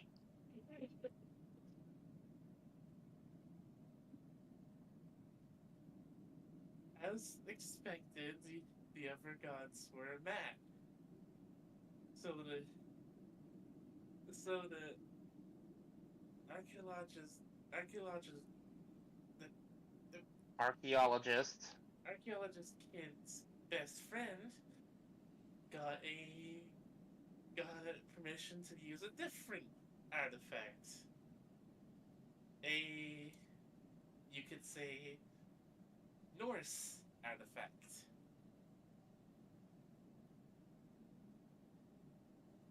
Oh, goody. Yes. Yes, she brought the hammer down. Hoo-ha! Hmm? Hoo-ha! I'm laughing.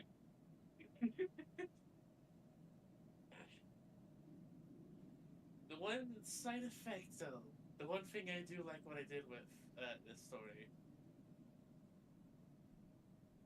the chosen champions, they can speak English all they want when they're not wearing the armors.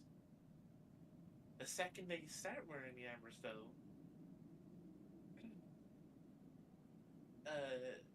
the Egyptian champion has to speak Egyptian, and, and the Norse champion has to speak, well, I don't think you have to. I don't think you're a rocket scientist to figure that one out. Nope.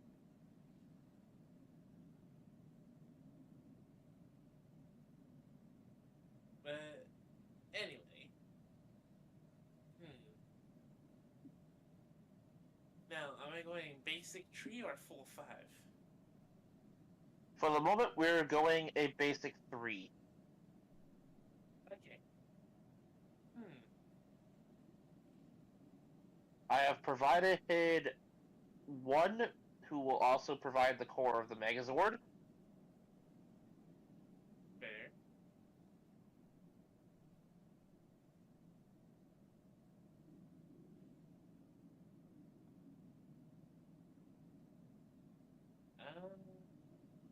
Hmm.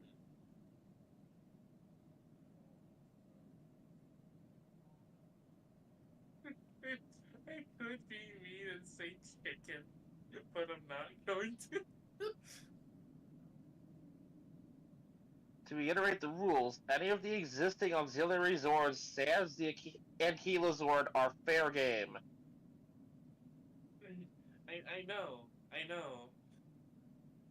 But I was gonna say I could be mean and say chicken, cause, well, I get it. evolution. I don't think there's a Dino Jump for chickens, though. God, I hope not. That would be the weirdest power set ever.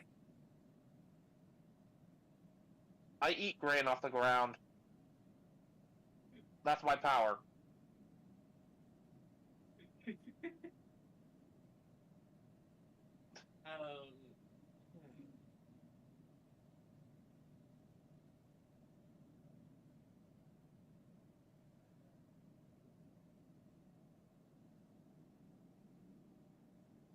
Me trying to think back to the Jurassic Park for this.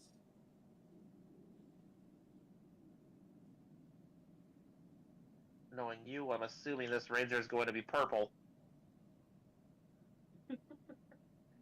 I mean, do you expect If it ain't broke, don't fix it. do you expect anything less? Not really. Again, if it ain't broke, don't fix it.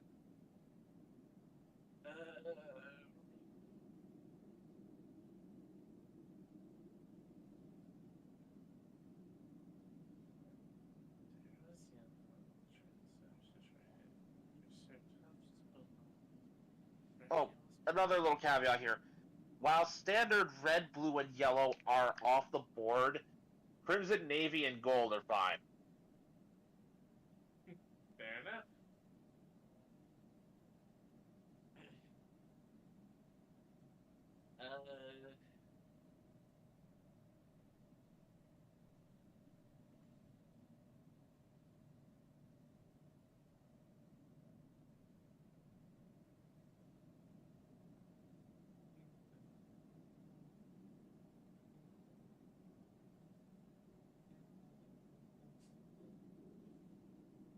Now I'm just thinking Back to Dino Squad.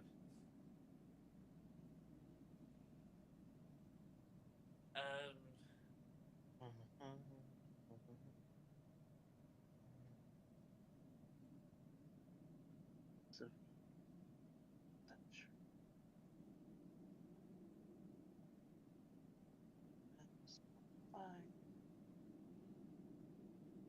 Damn it, the theme song's stuck in my head now.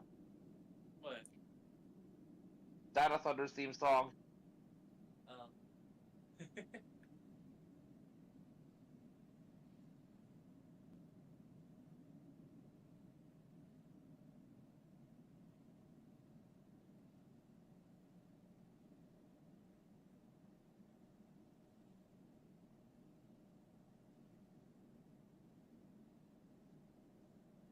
okay, so I was right. Purple Raptor's the word. Huh? Purple Raptor's the word. Okay, cool. I had to double check because it's been a while since I've seen anything Dino Fury. 4-3 stuff. I don't. Now for the style of the costume. 4-3 style, Black Ranger style, or White Ranger style.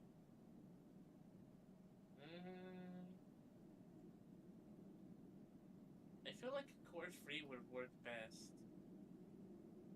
All right, fair enough.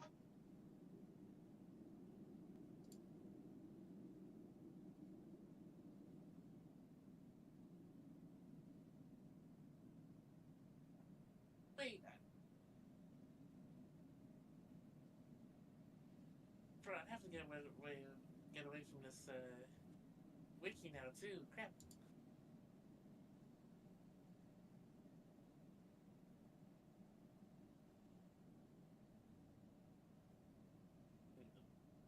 No, my interest is being piqued. Let's see.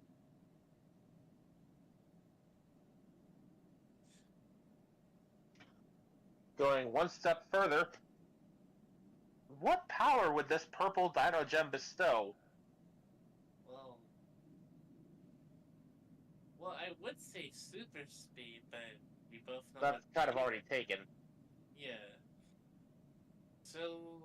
Hmm.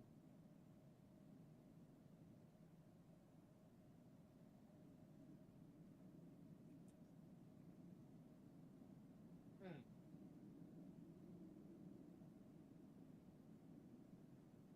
I've got an idea for a power which I can very much sum up as jump good.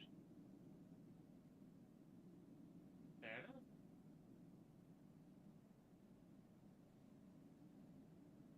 Wait. Okay.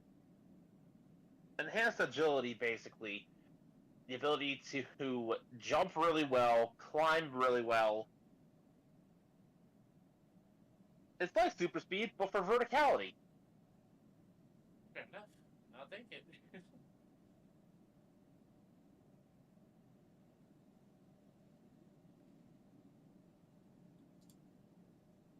In the case of this green Dino Gem I've come up with, I'm just gonna stick with underwater breathing because it makes sense.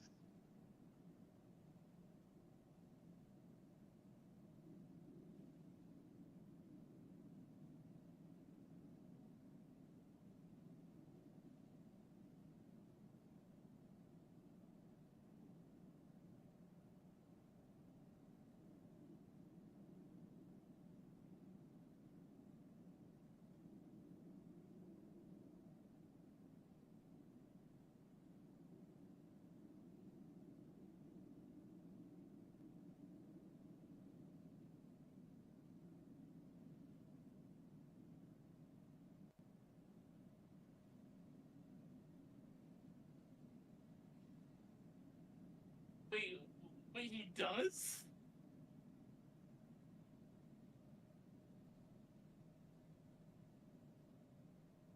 Wait.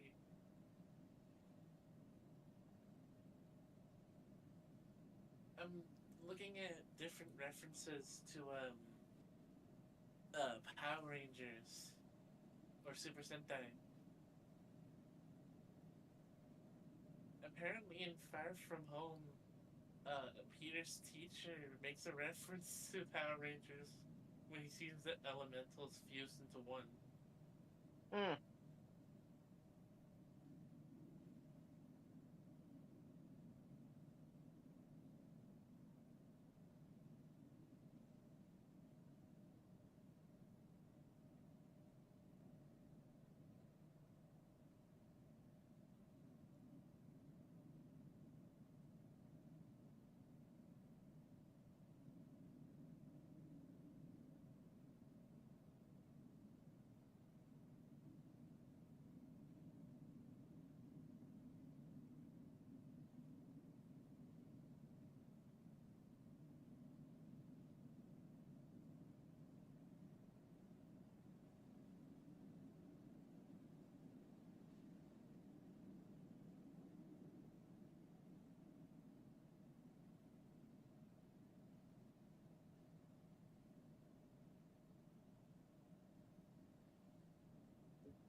So I forget which group morph it was for the Dino Thunder Rangers, but as a neat little fun fact, for one of these group morphs, they actually added a little bit of a flute flourish when Tommy morphs. I think it's for his part of the roll call. Hello. Welcome back. Turns out it was dinner We've established... that was being called for. So, turns out we've managed to create a purple raptor dino gem with the ability to jump good.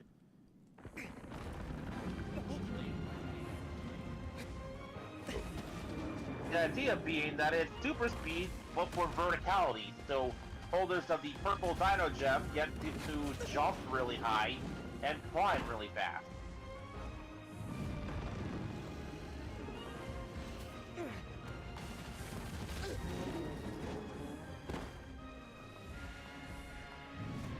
Whereas in my case, the green Dino Gem, corresponding to the Plesiosaur Dino Thunder Zord, is basically a breeze underwater tool.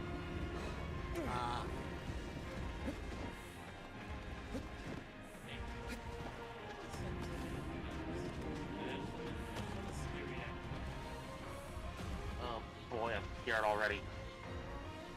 Now, this is for the Red Rangers. Okay.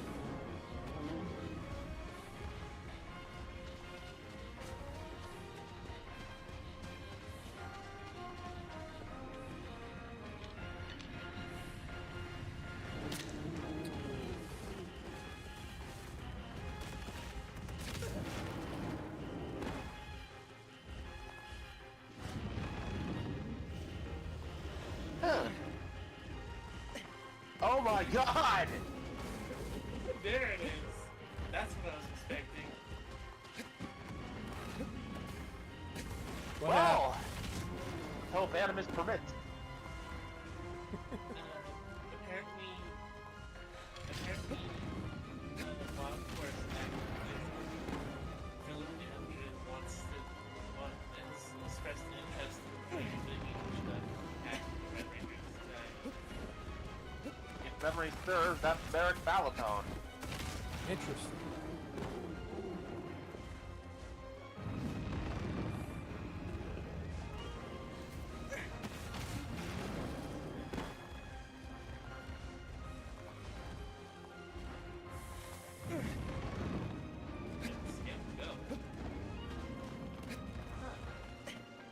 Well, since I've got you here, Bear, I have been how trying, about you? I've been trying to think of one, and I have been coming up with nothing.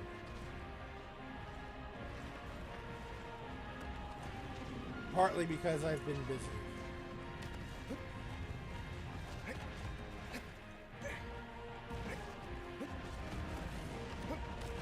I guess we'll break this down bit by bit. We'll start with a dinosaur.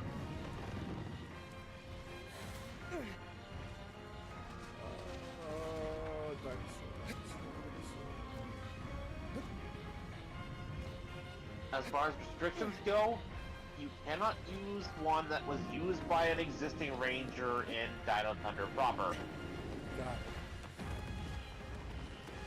This includes the 4-5 Zords, the Mezzodon Megazord, whatever the hell they called it, and the Ankylozord. However, the other auxiliary Zords are fair game.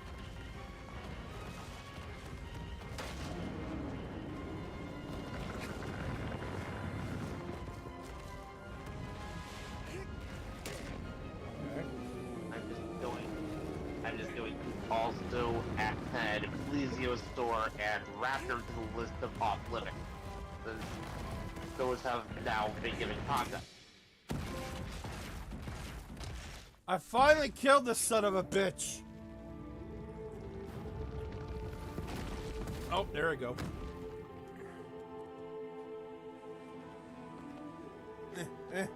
Run for it, run for it, run for it. Oh.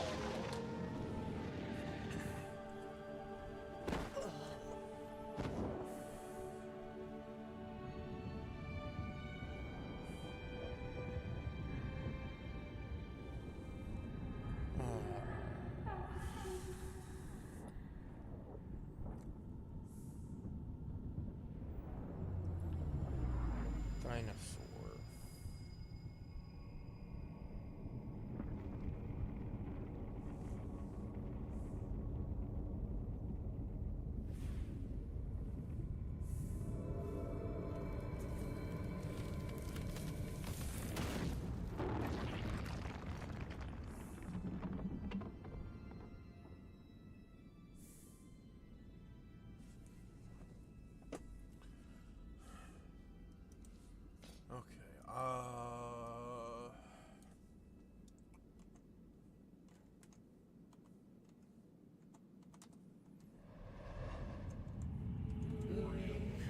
Okay, what is thy next foe? Oh, I know this one. This is a good one. But we'll have to save it for next Monday.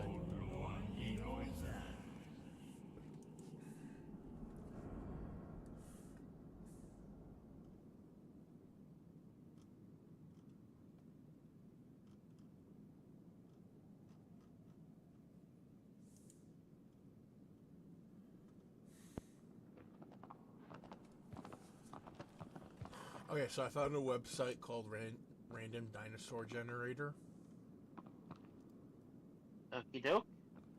I clicked it twice, and I don't know, like, one just looked like a T-Rex with a small head, and this one just looks like a prehistoric turkey.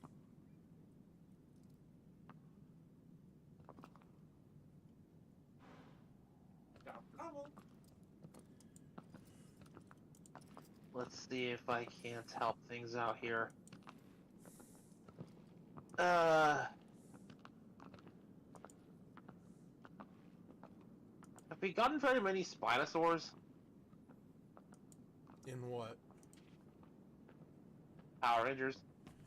I think the only Spinosaur we ever got was in Dino Charge. Well, there you go. Hell It's not yeah. like that. It's not like Power Rangers doesn't repeat dinosaurs. Looking at you, T-Rex and Triceratops. And things that seem like they should be dinosaurs, but technically are not. Looking at you, Willy Mammoth. Pteranodon. Saber-toothed tiger.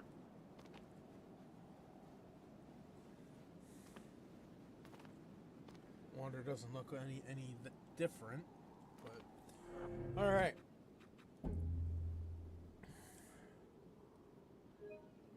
Now let's pick a color for this Ranger. Oh, okay. It won't be brown.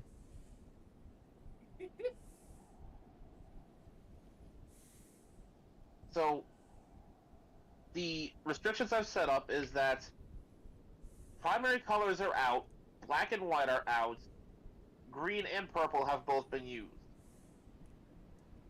But crimson, navy, gold, all the secondary and tertiary Ranger colors are still otherwise available.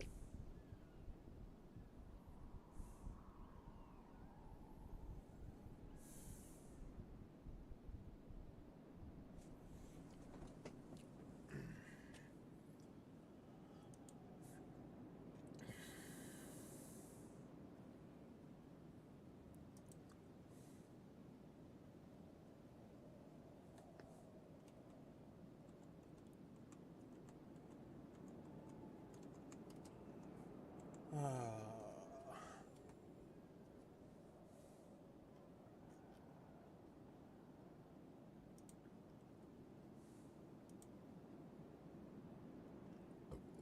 excuse me.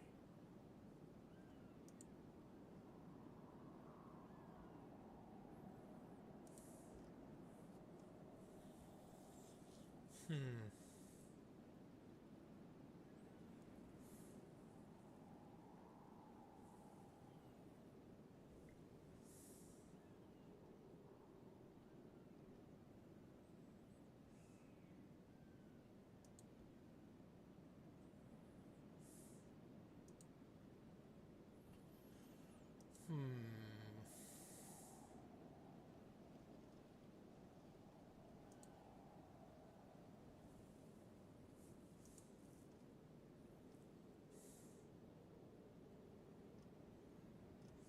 Fuck it, orange.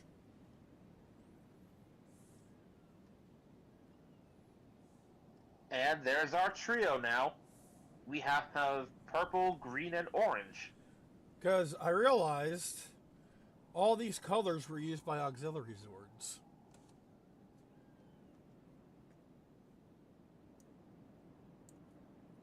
That they were.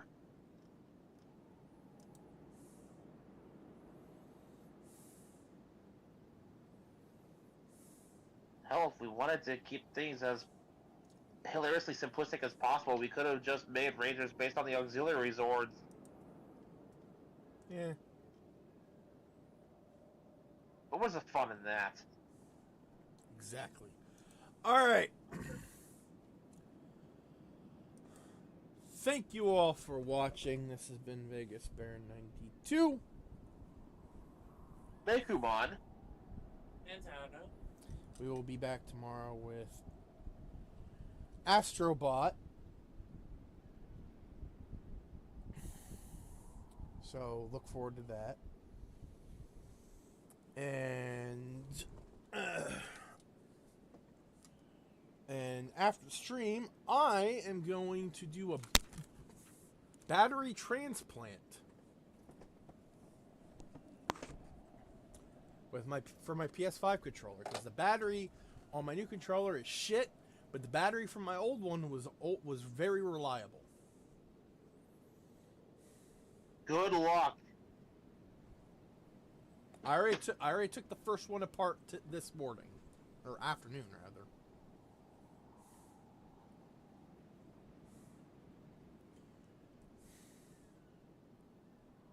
So, with all that said and done, once again, thank you all for watching.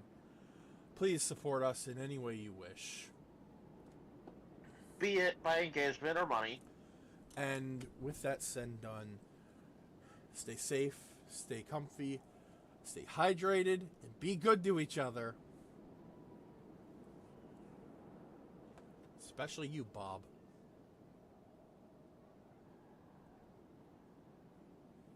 You want to build a better friendship. And we'll see y'all tomorrow. Peace. Bye.